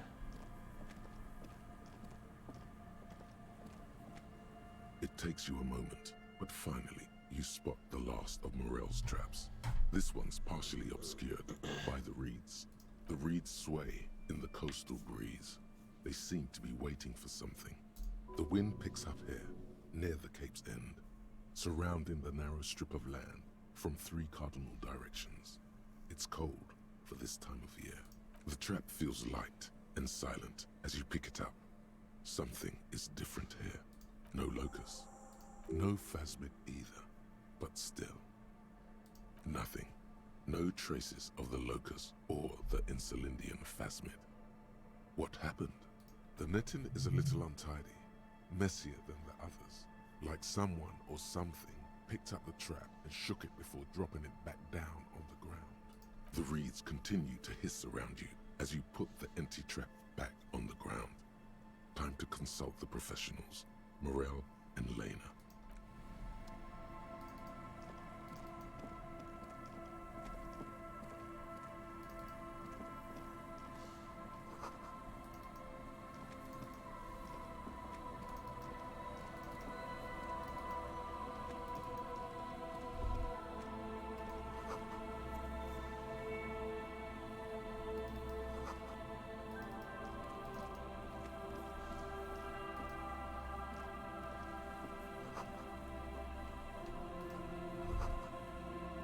Is there something here that would indicate a sniper used this place as a nest for taking the shot? Just some urban detritus, a bottle, and a dilapidated old comms tower.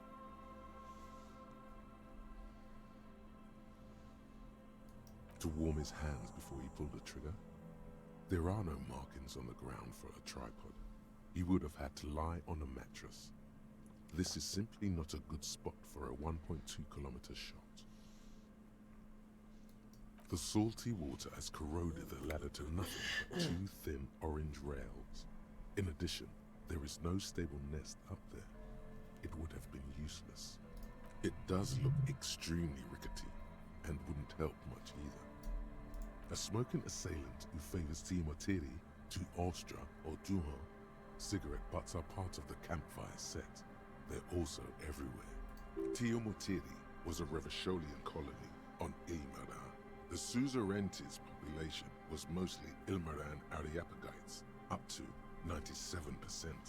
The region was known for its tobacco export, hence the name. Oh, you do? The butts you saw had a silhouette of a boy wearing a coffee hat, a tobacco picker. This boy is the Tiamatiri brand logo.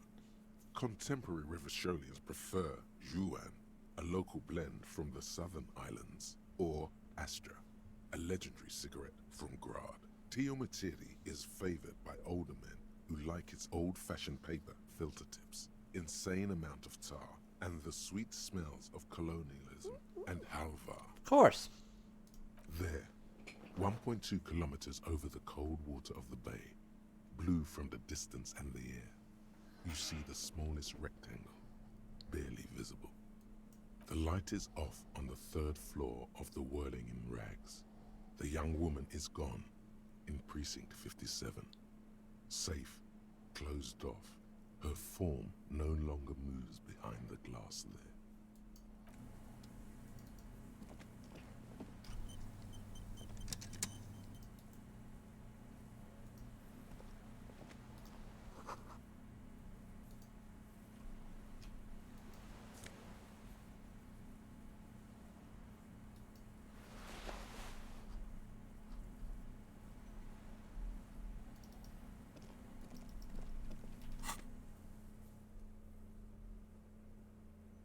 Uh-huh.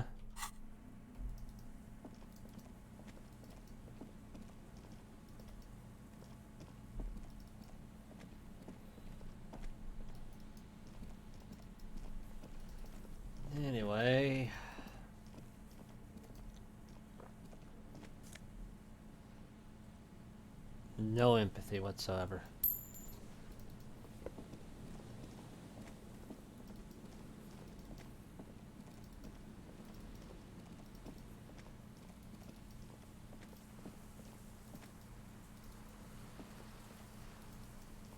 I just don't have to worry about that. Alright, give me some hints, because I do want to advance the story eventually. Where am I finding those body armor pieces?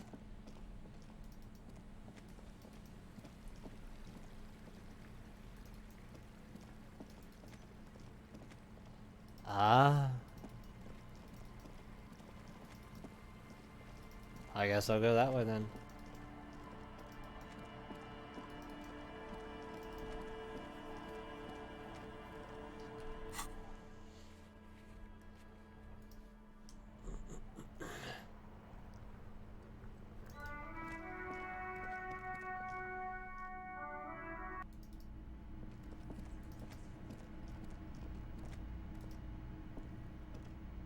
Oh, sweetie, I don't even know how to thank you for finding my husband and helping him out. I hope we haven't been too much trouble for you. Well, in that case, sweetie, let me give you a small token of my gratitude. It's a tie, Mesk in origin. The pin is an antique, quite special to the cryptozoological community. The little silvery knob holding the tie together feels warm in your hand. It's in the shape of an avian skull with 8 eyes. You could ask her about this when you get the time. It's probably a cryptid, but the phasmid, of course, is more important. There's really no point in manipulating anyone. She'd be only too pleased to tell you about her work. Go on and ask. Oh, I'd be delighted. Truth be told, I could really use the company too. No, it's the cryptid. Oh yes. The 8-eyed teratorn, the largest flying avian ever discovered, with a wingspan of 11.5 meters. It was thought to have gone extinct 3,500 years ago. Some even doubted the fossils were real. A mutation, they said. Until... Mutation? All of evolution is a mutation. Until it was cited by renowned Gotvaldian explorer and naturalist Uwe Plattenkalk in 21. This renown seems a bit dubious. Your own catalogue comes up completely empty. But, of course, you are not all-knowing. It happened on a botanical expedition into the vast and unexplored Oamrau Canyon in southeast Ilmara. Dr. Plattenkalk got separated from his group during a sandstorm. The world's largest canyon system, sweetie. It alone in the blasted desert heat. The doctor wandered eastward, where man hasn't stepped foot in over 1,000 years. He was lost, without any navigation. Every now and then, the bird would dive down to feed on an animal carcass somewhere on the horizon. Yes, or rather, hunting. A bird that big has a lot of blood in it, and he was dying of thirst. For many days, Dr. Plattenkalk followed the teratorn until they reached a great canyon wall where the bird finally landed to rest. The professor climbed up there with a rock. Watch out. Then, the teratorn suddenly looked at him.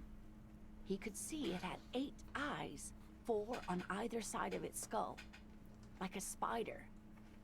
And the man couldn't move. The bird was controlling his mind. It kept him from approaching. He could step back. Every time he stepped forward, paralysis. Uwe spent 3 days. Absolutely, sweetie. Modern radar telemetry shows great promise. We will confirm this one by the end of the decade, latest. Sadly, yes. But there are numerous reports of 8-eyed bird skulls from Ilmara. And then there's the striking resemblance to the Pericarnassian imperial eagle, an ancient heraldic symbol that is hard to pass off as coincidence. The imperial eagle, too, had 8 eyes. Not really. It's just stylization. The way they drew eyes. It's not a zoological drawing. Very, very hard. This one's very famous. Everyone knows it. People will be looking at that tie on you and thinking that man is into cryptids. So, No. what else do you want to know? Of course, dear. I couldn't possibly shower thanks on you as enthusiastically as my wife has, but I am grateful for your assistance, officer. He tries to play it cool, remain professorial, but inside, this man is itching for some news on those traps. Good. Okay. And? Completely empty? No locusts? No phasmid either? That's not ideal, but... It just means the Insulindian phasmid is even more clever than we thought. She's engaging in a well-known self-deception called motivated reasoning. You should correct them. Yes, the Phantasmadea picked off the locusts and escaped. This is good news, though we'll have to reconsider the design of the traps, make them more secure. Another trip to the reeds.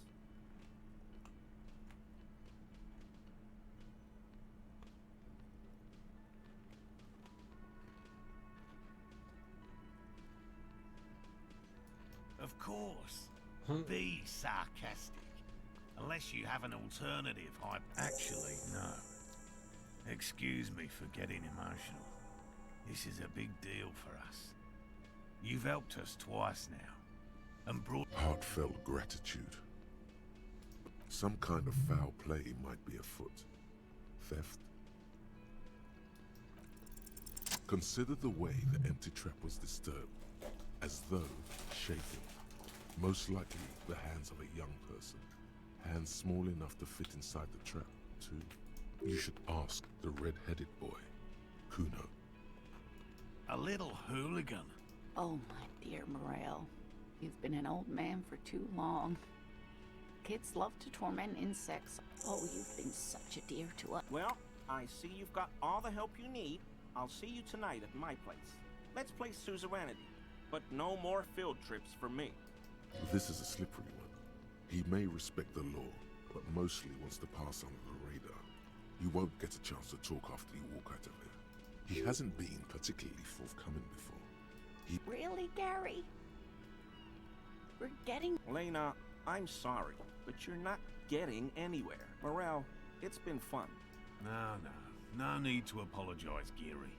You'd be more than helpful. We'll have to take a rain check on that game of suzerainty today, though. Always a pleasure to see an officer of the law. Yes, officer. I'm very glad we're getting a chance to speak about it candidly. This ain't good. Man to man. His smile, meant to convey total openness, is that of an experienced salesman. Well, the Seolites, they're very smart people. Smart and secretive. Most think they have isolated themselves on their landmass. I'm not saying that you think that too. You seem like an incisive man, officer. You must be, being a detective. I was saying, even as Sail remains closed off from the world, Seolite agents, they come as apparently well-meaning immigrants. Sometimes students. They learn our violin and... Sail is known for being technologically advanced, although it's not entirely known how far they have progressed. Consider, though, Sail is famous, or shall I say infamous, for its spy tech. Don't you find it convenient? Yes, they sell us fancy technology and then send in their experts, who pretend not to be experts. They play their violin and cello.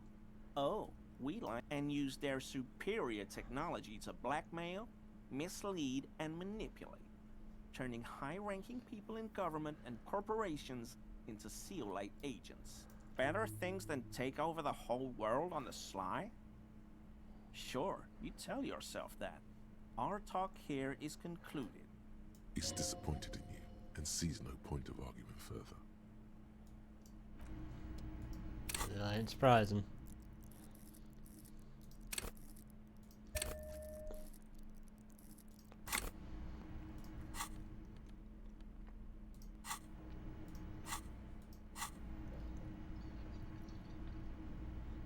May have to go back to a previous save. Hello, officer.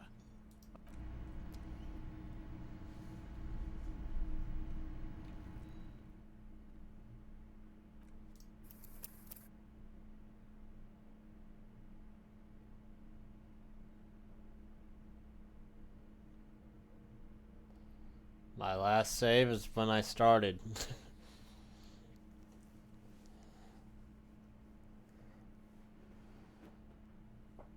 The room Everett sends you to.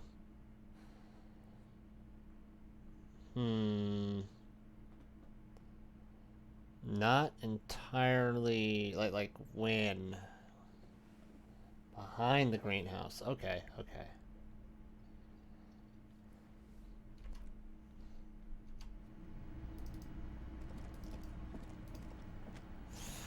We'll see.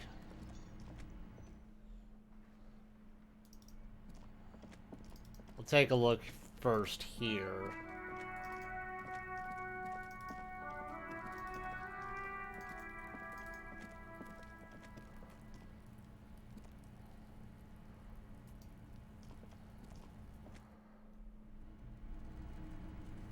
Ain't it?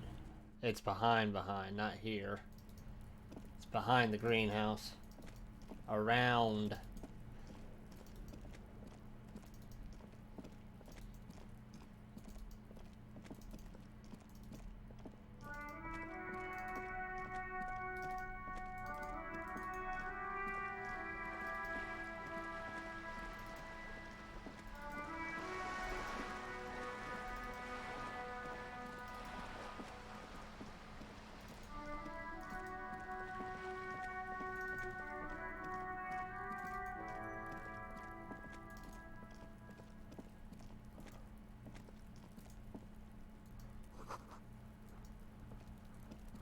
The door has braved the elements for decades.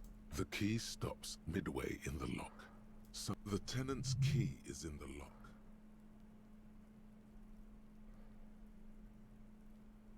No answer. No answer. No answer.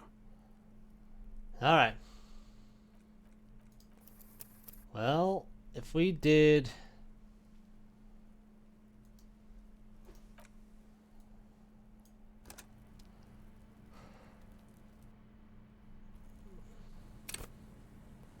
Alright, so I was here. I can go back. The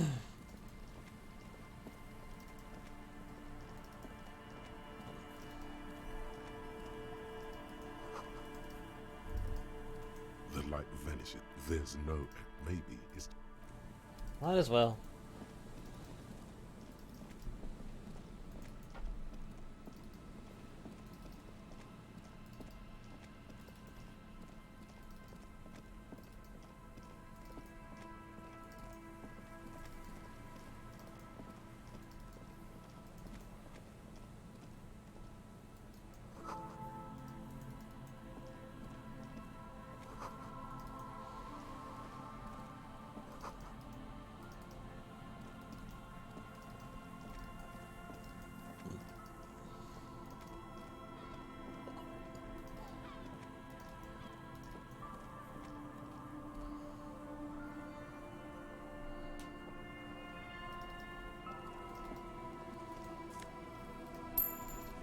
Well, that's good. At the same time, I can always try to max it out and see. It takes you a moment, but finally the reeds sway. The wind picks up here. The trap feels like no locate, no phasmid either. but your voice echoed nothing. The netting, the reeds continued.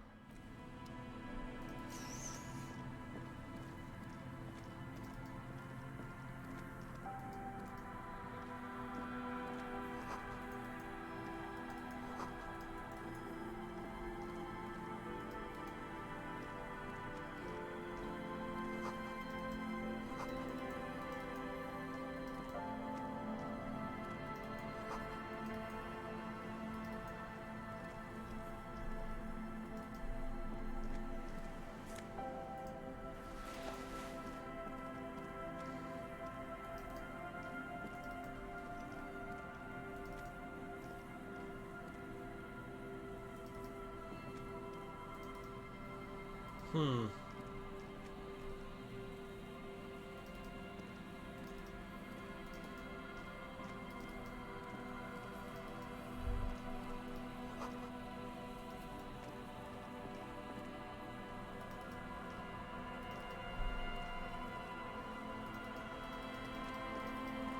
Ah.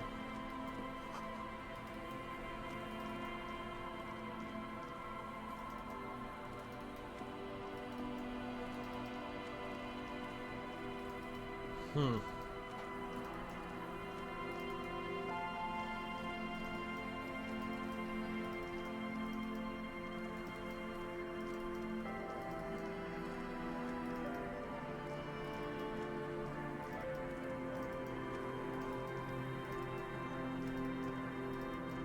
Oh. Wrong way.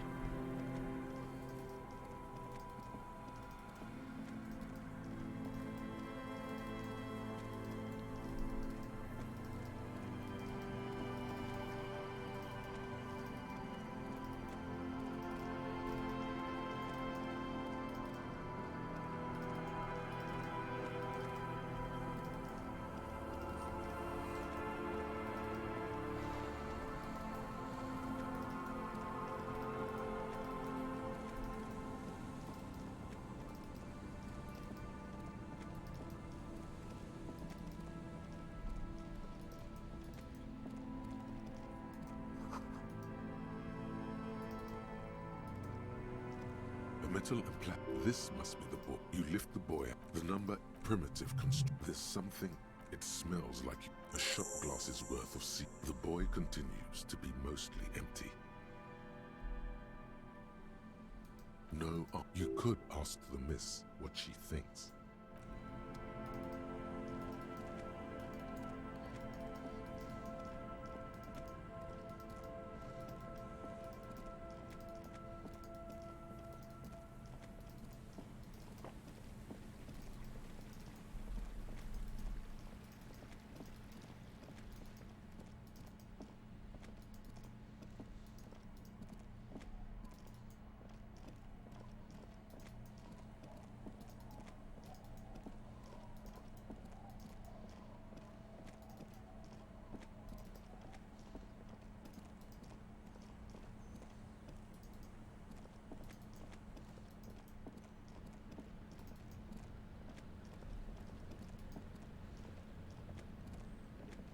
I'll just keep the corder late. Hi, ma'am. Of course. Hello, detective. It's good to see you here. Nothing really. That. And she's also Spying has such a negative connotation. Then there's the matter of that little scamp in old lady clothes. What is this? Destruction of property? Hooliganism? Elder abuse? It's just as well. Lillian and I are getting on much better. How do I? Water drips. The smell. I'm surprised that... Dark eyes. All right. Real men. Real politics. Real thoughts in your head.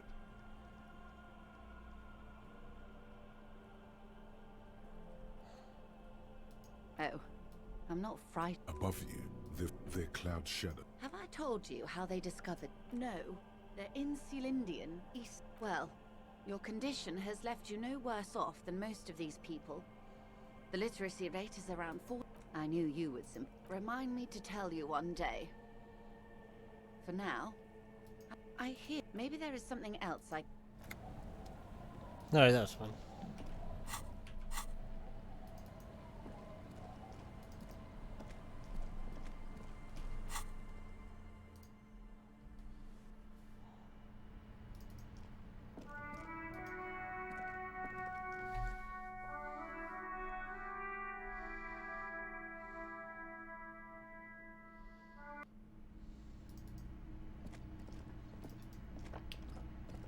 So he's there. All I have to do is like go in now, right?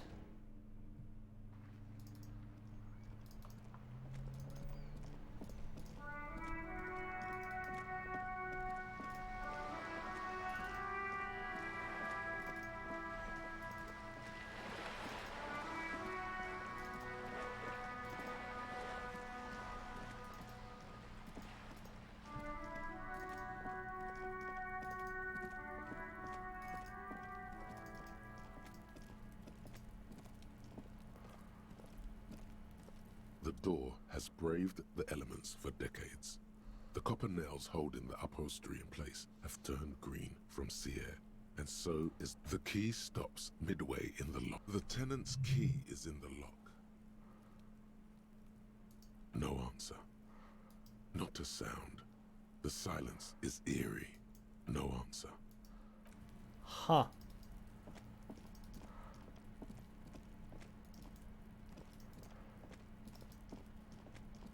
Well, was I supposed to get in there?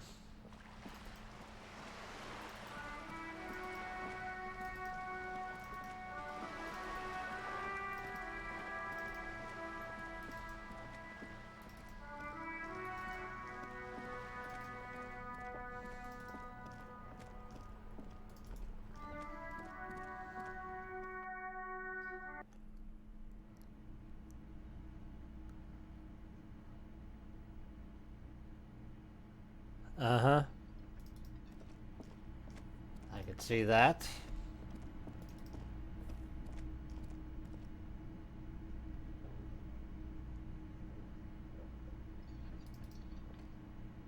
Boy, am I ever so grateful to you, officer.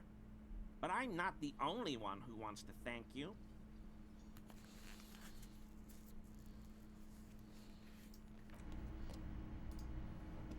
Hey, was there something you needed?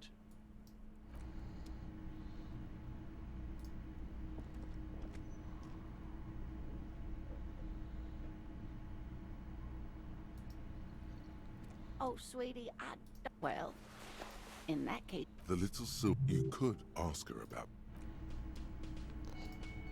I'm not gonna go all the way through that. He tries to play it cool, remain professorial, but inside, this man.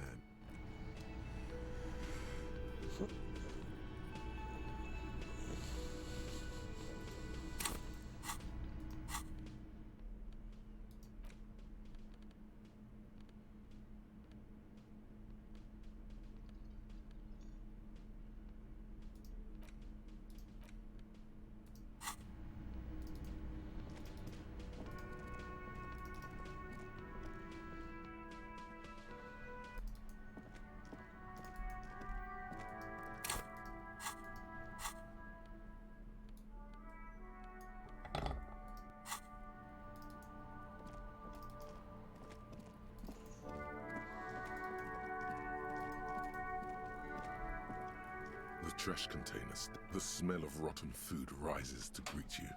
You see soggy cartons, dirty rags, and organic waste.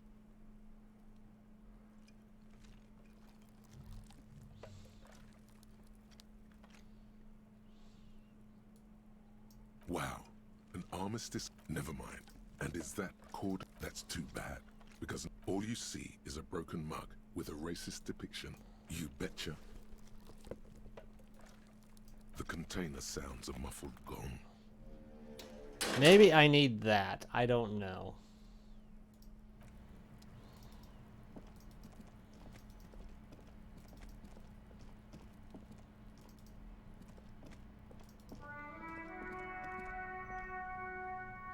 I had it one time, then I died.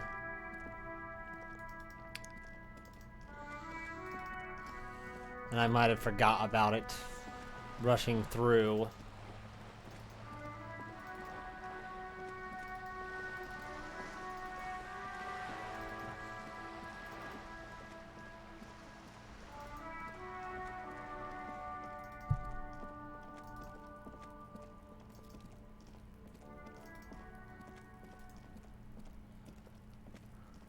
The door has braved the elements, but the key stops mid. The tenant's key is in the lock.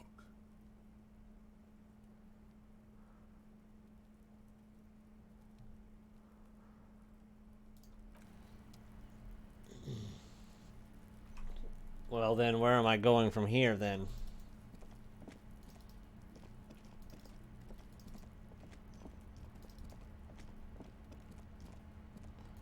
And am I inspecting it or something?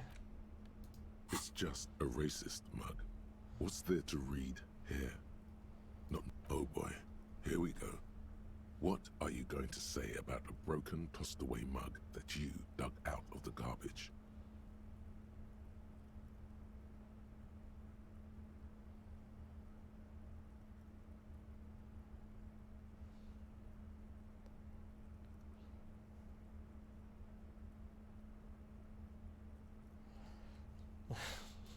If you want to earn some change by guilting people, go for it. But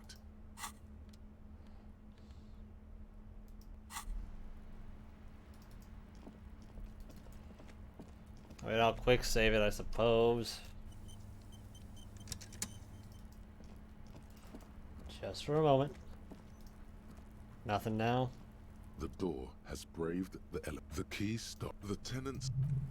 Alright, we'll go.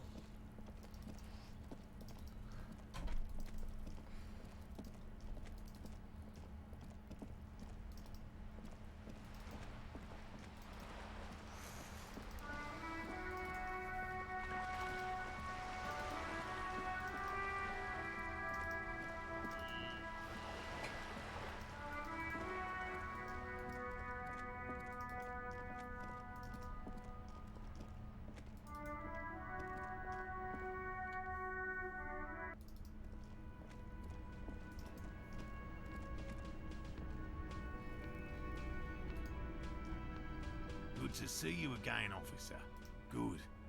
Okay. Completely. No locust? That's not. It just me. She's engaging. Yes. Another trip to the Reeds.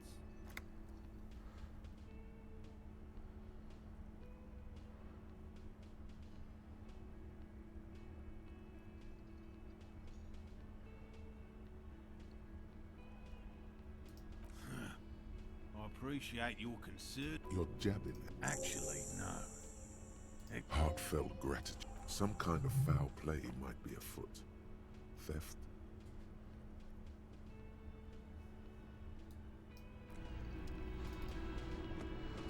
Always a pleasure to see an officer of the law. So what, I hit this now?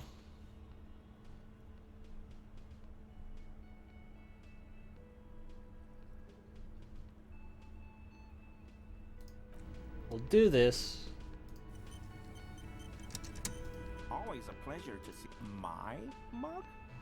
Why would you think that?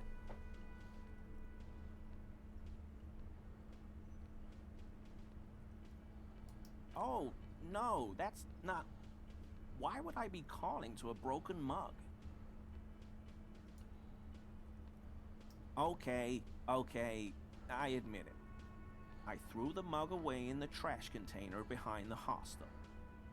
I know I shouldn't have, and I am very sorry, officer. You're not going to find me, are you? Whew. Thank you. I don't know what got into me, really.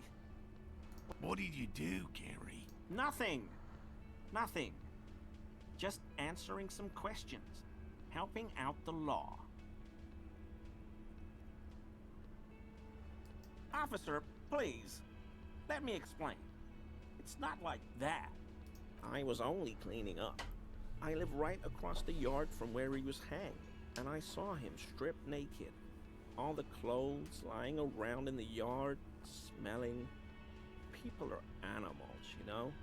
Then I came out to clean up the rags because no one else would. I put them into the Whirling's trash, along with a broken mug, admittedly. Okay. I was coming to throw the mug away, and, well, I threw the mug there and the clothes too.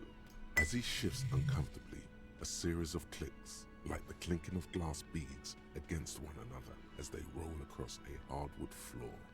You've heard this sound before, but where? What sound? Really? There's lots of weird sounds in a bar like... Maybe it was pinball. I know a guy who works with the trash collection service, so I can use the Whirling's trash compactor to store. I'm sorry, okay? Armor? No. I mean, yes, of course. I know he was wearing armor, but I don't know anything about it. An infant could see he's not telling the truth, but he's too scared to admit more wrongdoing. There's something going on here. You should observe him more closely after this topic is concluded. I hope I could help your investigation, in my small way.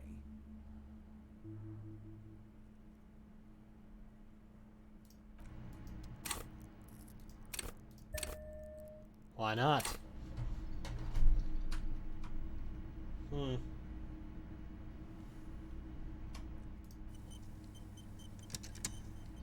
Always a pleasure to... Once more, you hear that odd clicking sound coming from Gary. That shirt looks very uncomfortable on him. Look at the buttons, barely keeping that thing together, as if something is ready to rip out from underneath. No, he's scrawny. Try again. Yes, like a piece of ceramic armor, for example. One that makes a clicking sound when the plates meet each other, resembling pearls or marbles, stolen from the corpse in a yard near where he lives. I knew you'd figure it out, officer. I'm sorry I didn't tell you at once. I was ashamed of what I did. And I didn't want you to know. We're not detecting falsehood, sire. He's gearing up to admit the truth. Gary, what's going on? Yeah. I took the hangman's cuirass. I didn't mean to. God damn it, Gary. I know. Shame on you. Crypto-fascist. Give the cuirass to the officer at once. Gary didn't mean to interfere with your investigation, officers. He's just thick-headed and poor as dirt. But he's always helped us, given us a place to stay. And he's followed Morel into God knows what jungles. Everyone was picking those pieces off him, and I was watching them do it. And they'd scattered his clothes all over the yard. Everything was smelling. So I went there to take out the trash and started cleaning up. All those rags on the ground, him swinging up there, and I had a lapse of honor, sir. I thought, he's a foreigner. They all say he wasn't from here. Only the cuirass was left, so I stripped it off him. It was early Well, in the the boots were morning. left, but, No you one know, saw me. nobody as good as I I am. took it with me. It was a mistake. Had I known it'd give you guys trouble, I wouldn't have... Fuck. Because I was weak. I should have told you the moment I saw you. But... He's a scaredy cat. I always thought it was the Union. Some Union hardasses. Lynched him because of the strike. But almost everyone in town knows that. I wish I could tell you more. This is all he knows. He sighs again, hangs his head, and unbuttons his shirt fully. A cuirass that matches the dead man's boots comes into view. Soon it is in your hands, smelling of his sweat, but so light to hold, like a bag of cotton. Yes, absolutely. I will never do anything like this again.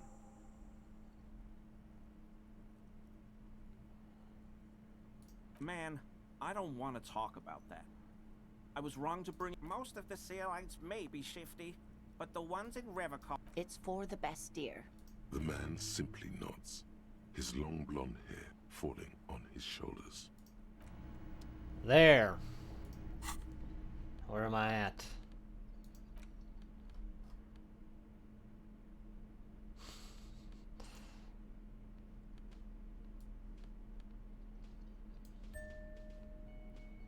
What is this empathy? I don't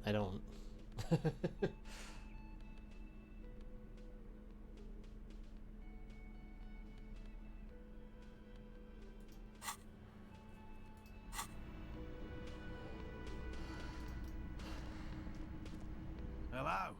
Lena and I were just Hell no. I had no idea. And I'm still cross with him, to be honest. Thanks.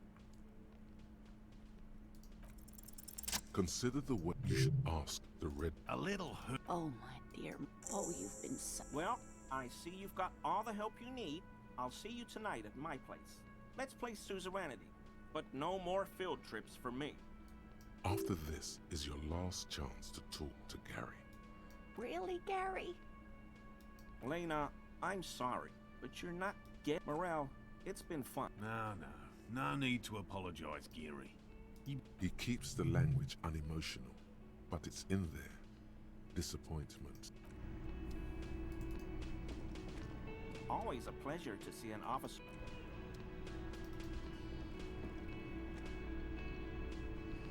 Well, we don't need it anymore. Bye-bye.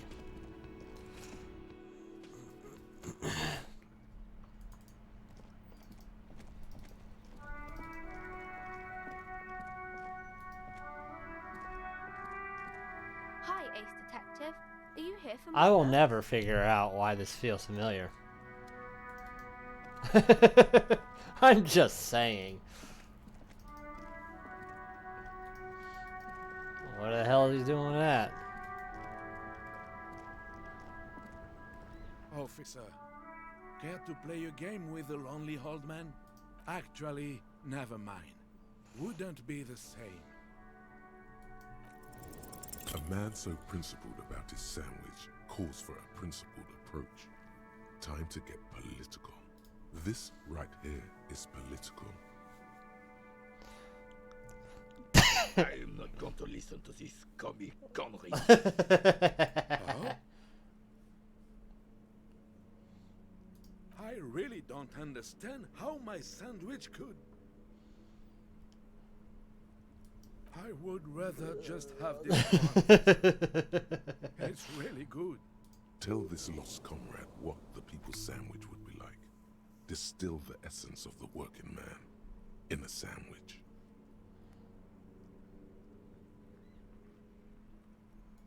That sounds horrible. You really don't know your way around the kitchen, officer. Food and politics don't mix. The prick is gone. He is trying to retain his jolly facade, but the underlying sadness casts a deep shadow over his wrinkled face. I took them for myself. Took them to remember that old cunt. Strange how old cunt sounds almost gentle when he says it. Hell, most likely. He was an absolute cunt. I repeat, an absolute cunt. Even the only people...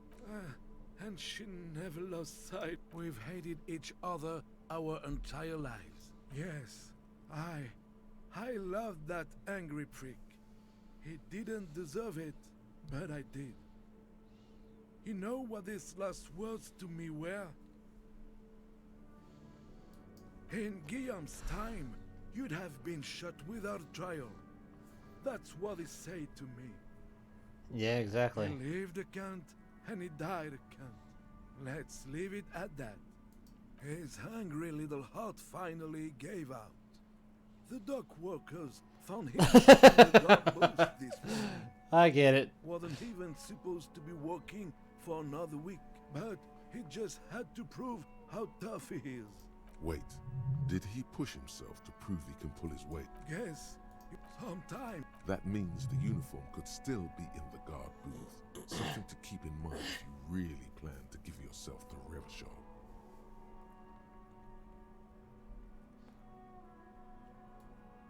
I'm glad to assist you if I can, officer. It is what it is. I just don't know anymore. About anything, really. But you, René, wasn't really what you'd call a botanist, officer. And believe me, he didn't like Insulindian lilies. That's their old name, dating back to the time of kings and crests, and all that other stuff he loved so much. There were many reasons, but mostly it was the communards. They called them the Bells of Revolution. I guess in the end, the Insulindian lilies were just another piece of the holding cylinder. The Royalists had to surrender to the Mazovian insurgents. It doesn't really matter anymore. Yes? Yes. We all got to go sometime, officer.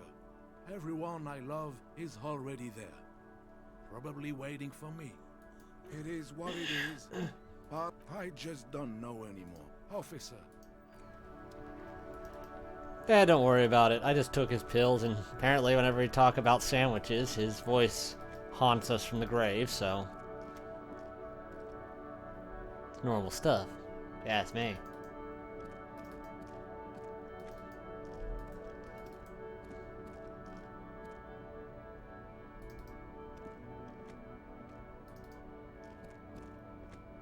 The shine on Those UV sticks. These are all first-rate sunglasses. Premium design, superb. No luck. All you Oh! But I already did. I punched it. actually offer some protection against the sun. And I got the tape recorder. You keep coming back. That's good of You find the box, but economical, but the speakers below. These once respectable speakers. A small heat emboss on the veneer reads. no, don't look at the speakers, officer. Look at the sneakers. The sneakers are the stars here. No, don't pity them, officer. These are old Samaran garbage. Don't even look at them. Check out these super cool, fun ultras instead. Samaran trash. That sounds like they're from the Samaran People's Republic, produced under the dictatorship of the proletariat. What if I wanted the sad conquered Sumerian speakers? No way, officer. These aren't for sale. They're bad speakers. Low-fi socialist junk. Yeah, pretty much. No, officer. You're a high-class policeman who accepts nothing less than the best. Lucky for you, I've got the best on sale. Well, if you want them, but see, they are the pedestal for my sneakers. If I let go of the speakers, where will the sneakers go? I can't leave premium lifestyle sneakers on the ground. If, on the other hand, you wanted to buy the sneakers too, I could make... Damn, so you have to buy the sneakers first.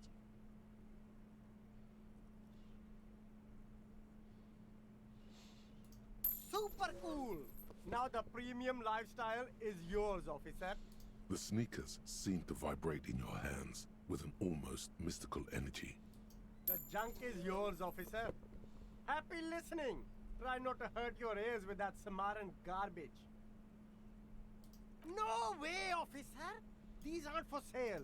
Well, on the one hand, okay, officer, they're yours. For 50 cents. It's funny, it's like I bought them already, but hey, cool. Items.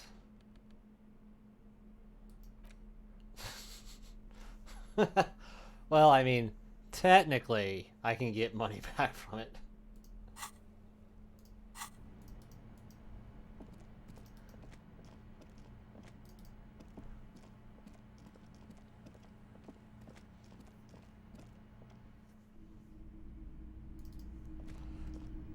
Hello, hello. Sure, let me have a look. Alright, let's see it. I don't want any of that. Oh, no, no, no. Besides, this gear costs a fortune. There's no one in Martinez with that kind of money. Anything else you're thinking of selling? Pawn.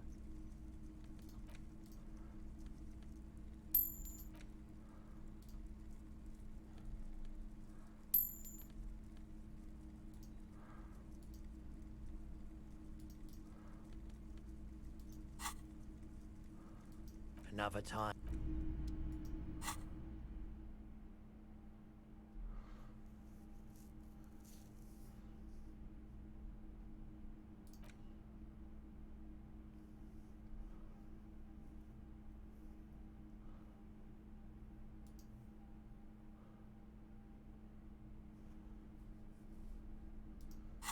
Alright, let's go. Back we go. Now, I think I need the pants.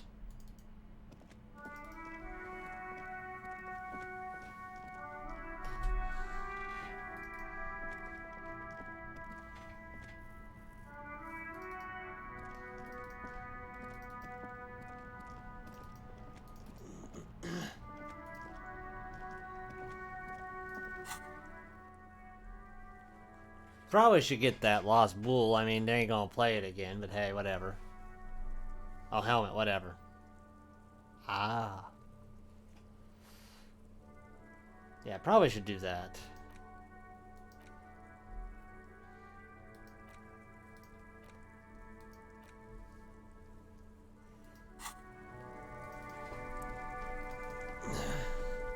I would have thought it'd been on the coast, but...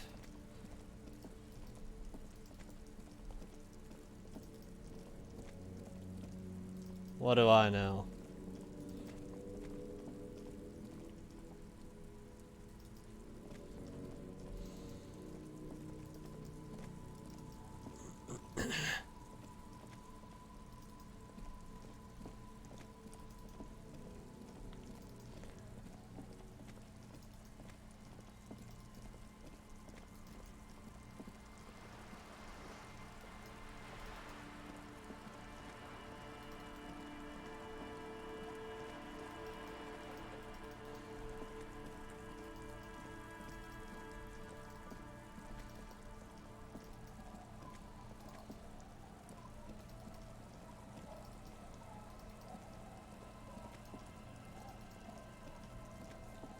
If I was a ball, where would I be? Don't tell me I can't be a ball because I was once the ball. That's why I threw it. Man and ball were one.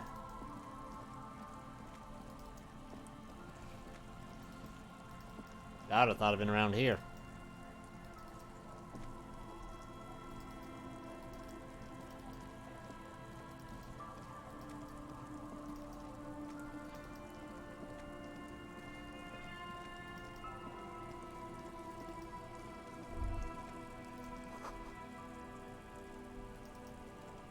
What you tell me?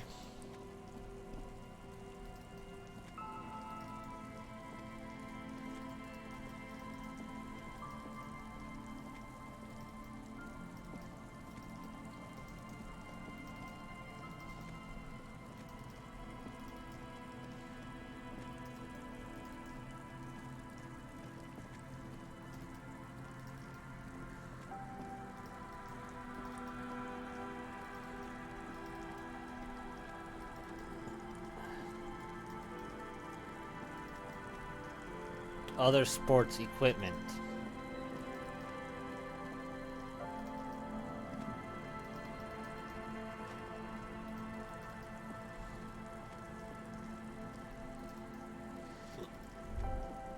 Rust peels off the bent iron in this yard? Someone thought they could...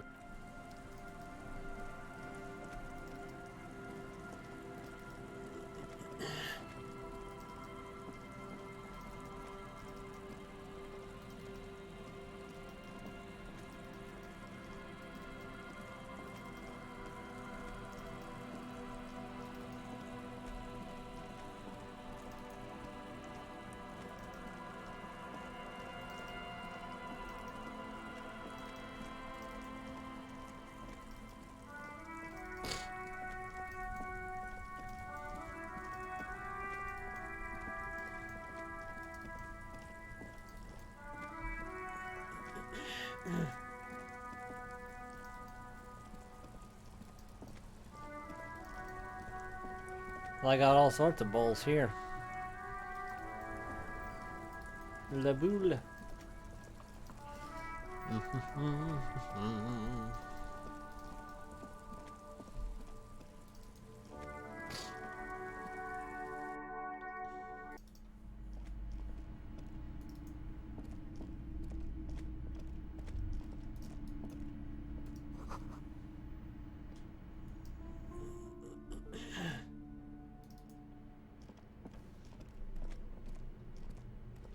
The barbell waits patiently on the floor. I got one now. Why didn't I see that the first time?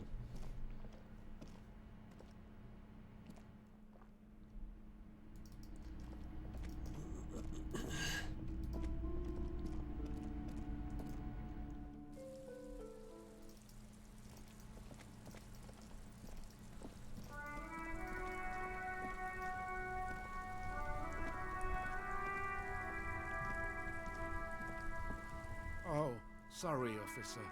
I found what you. Do you want? It's too late now, officer. You got back too late. Rene's gone.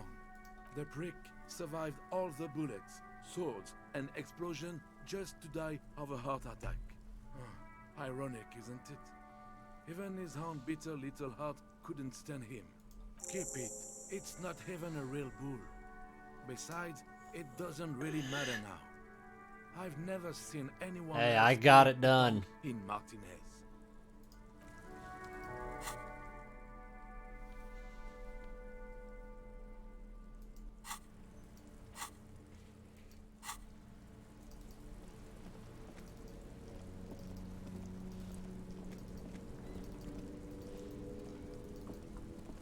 It's alright. I'll sell it. Why not? Hello, hello. Let me know if I can help you with anything. Sure, let me have a look. Anything else you're thinking of selling?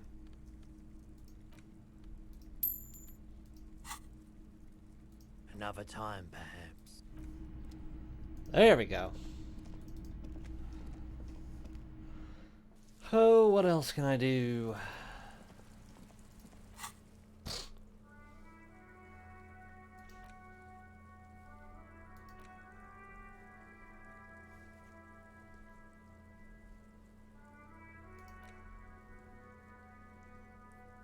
Mm-hmm.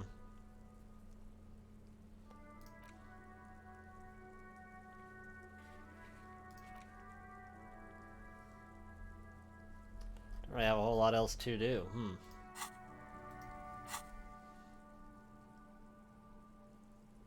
What the hell have I heard about?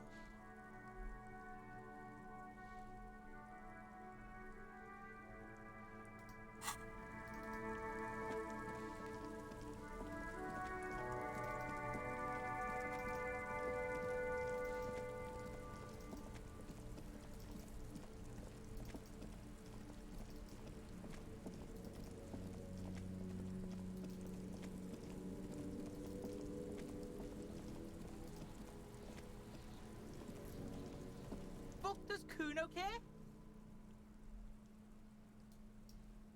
No, Kuno doesn't give a fuck about bugs. So he knows locusts are bugs. Oh my god, I told you that shit is lame! Shut up, see. Now they're gonna take you to lame prison! Deny everything, Kuno. You need to lawyer up. Kuno's not gonna say anything without his lawyer present. There's definitely something going on here. Remember his pig's head shack? You should check it out. Kuno doesn't fucking care.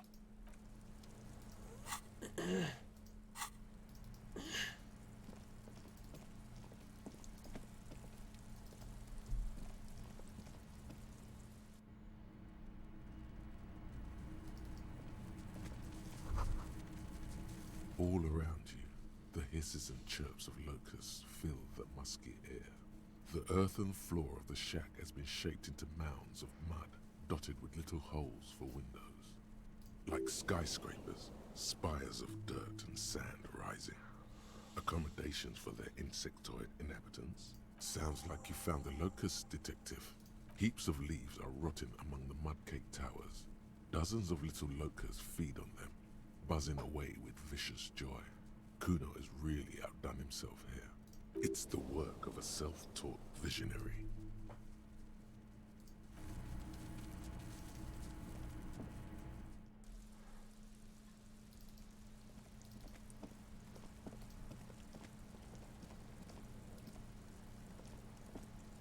Fuck does Kuno care? He doesn't. I get it. I get it. Yeah. Kuno took the bugs. So what? It's not Bugtown. It's the city of locusts. Locusts aren't just bug shit. They come out of the sky like a fucking shadow. Shit descends. Stop! You stop. It's like their fucking night. Locust City, Night City, City of Rage. There's a tug of war over the name of his fantastical city. It's almost too big for his imagination. The girl forces herself to watch again, the corners of her eyes twitching from discomfort. The lameness is causing her physical pain. The damage may be permanent. Maybe I am. Did he just say I? Kuno usually calls Kuno, Kuno.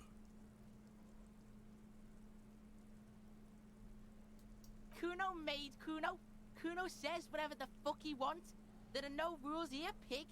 I fucking say I when I wanna, and Kuno when I wanna. Kuno's free. Kuno's free to fucking die, bitch. This is what he sometimes does when things get tense.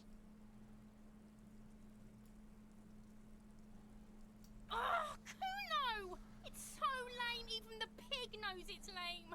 Please stop! Yo, fuck you, see? Kuno can be what Kuno wants to be. Kuno's his own man. Kuno's free. Kuno made himself into Kuno. Kuno can make himself into anything. Kuno can make himself into a pig if he wants. Kuno can make himself into a... Kuno doesn't give a shit. Don't make yourself into a pig, Kuno. You'll have to take me away. In it, you hear snow melting, dripping from the eaves. Someone closing a window. Without a word, she disappears entirely behind the fence.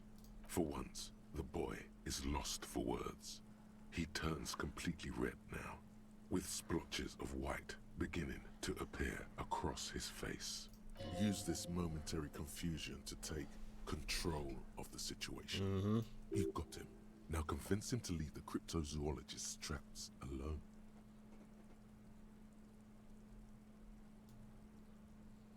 I don't give a shit. I don't need the locusts anyway. Shit is all lame now. C was right. The girl's face appears again, above the fence, just long enough to make eye contact with Kuno. She doesn't know whether to be glad because Kuno is finally convinced of the lameness, or more worried because of his continued use of the first person singular. Kuno is Kuno, not I. It don't mean anything. It's shit, pig. You really shouldn't have fucked with Kuno City. Now it's all fucking lame. Kuno's gonna let the fucking locusts die. The fuck are they trying to catch anyway? With the traps? He recognizes the name. Bitches think Kuno doesn't know shit. The fuck out of here. Kuno's tired of this shit.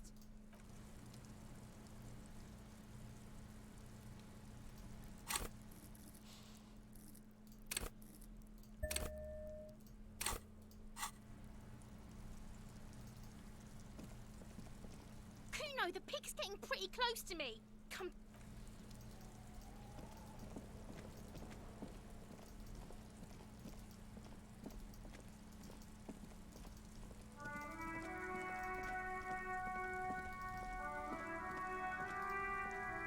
I want to try again and fail again. Hi, Ace Detective.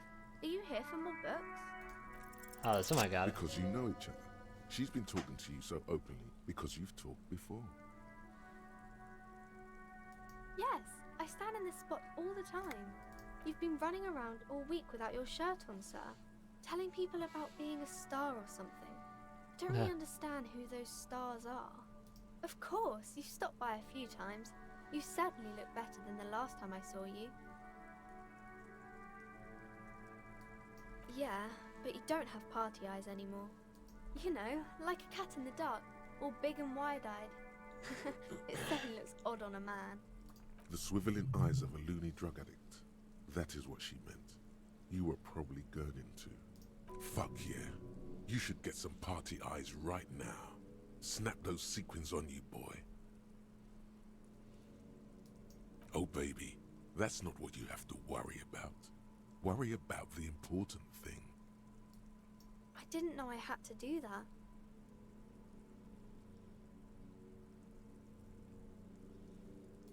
I'm glad I could help you, sir.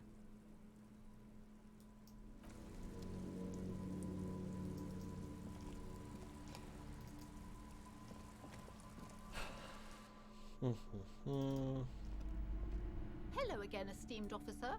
God, I've told her not to do that. It's disgusting. And I told you to mind your own business. Clearly, you have no idea how hard it is to raise a girl in this economy. She can, if she has enough willpower. This is what's called growing pains. Life isn't easy. Life doesn't give breaks.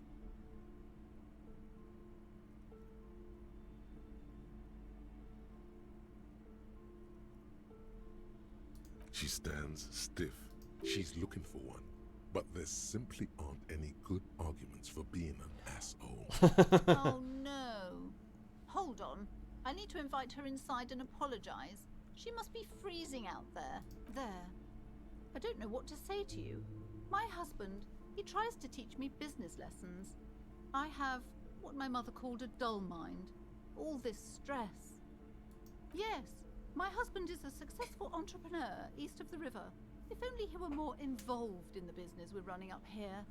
No matter. Soon we'll both be off for Grand Couronne. It's a proper place to live.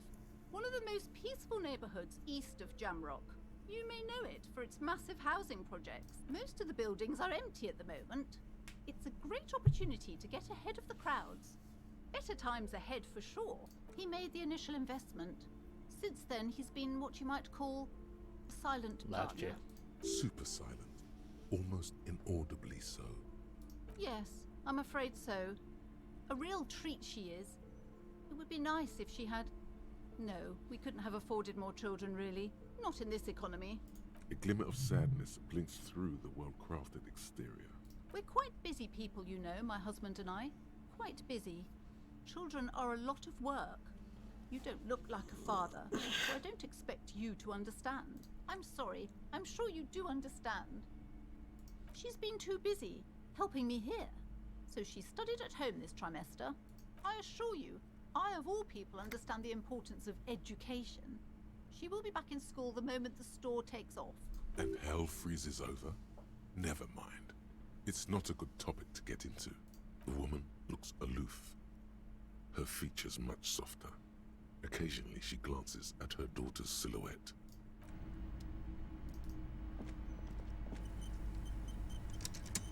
I'm sorry, sir. I can't talk right now. I'm very busy with my... Out of the rain and into the gutter. Math. It's really difficult. Like, really. They say you need it to get rich. Better than standing outside in the cold, I guess. Oh, I found something while you were away. I thought this would fit you. Like, thanks for helping out. Not me. The city, I mean. Like a detective does. Just what Dick Mullen would ask. I got it from behind the curtains. I'm not really supposed to go there. Maybe. It's the hat Dick Mullen wears all the time. You'll look way more serious with that. Right, I have to get back to my homework now. Hi, Ace Detective.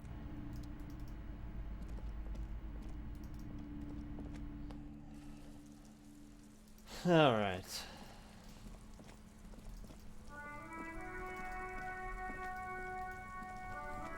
We'll finish this quest up real quick.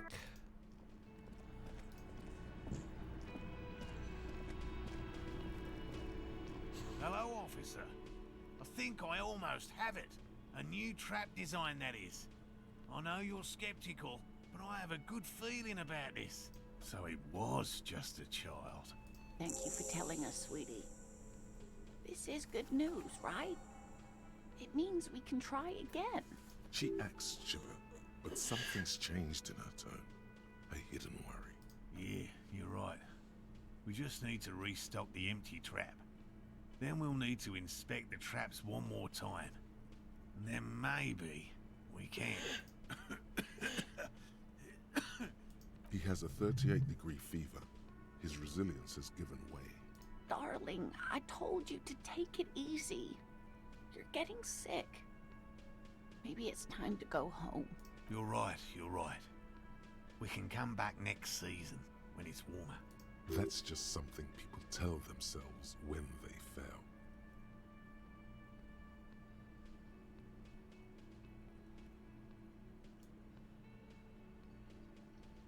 Really? It's too much, officer. What Morel means is we're grateful for your help. Here's a fresh batch of loafers. They should slide right down the funnel. And thank you again. We will definitely mention you, should this lead to a discovery. I'm not talking co-discovery, of course, but... Wow. Co-discovery? You'd be famous. You'd show them all. This does tingle the pleasure center. This would show them all. We need to get you on that list of discoverers. No question about that.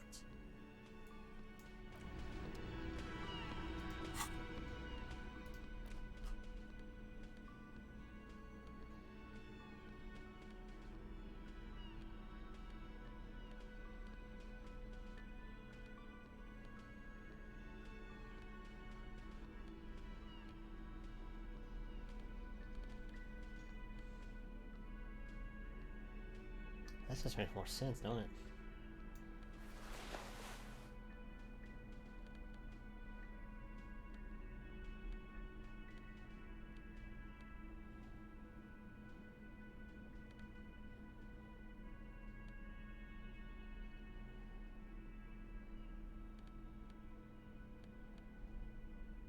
Alright. So what I'm gonna do...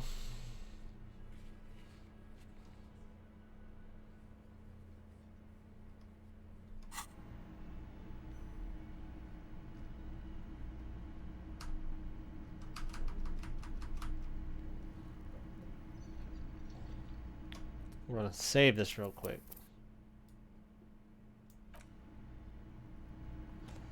And I gotta go pick up my girlfriend here in a few minutes, so I'm gonna have to jet. So I'm gonna stop the stream for now. Depending on how things go, I'll try to be back maybe about 45, 50 minutes or something. We'll have to see. But yeah, so I gotta do that real quick. And yeah, I will I'll try to get back on for a little bit. But yeah, other than that, see you in a bit.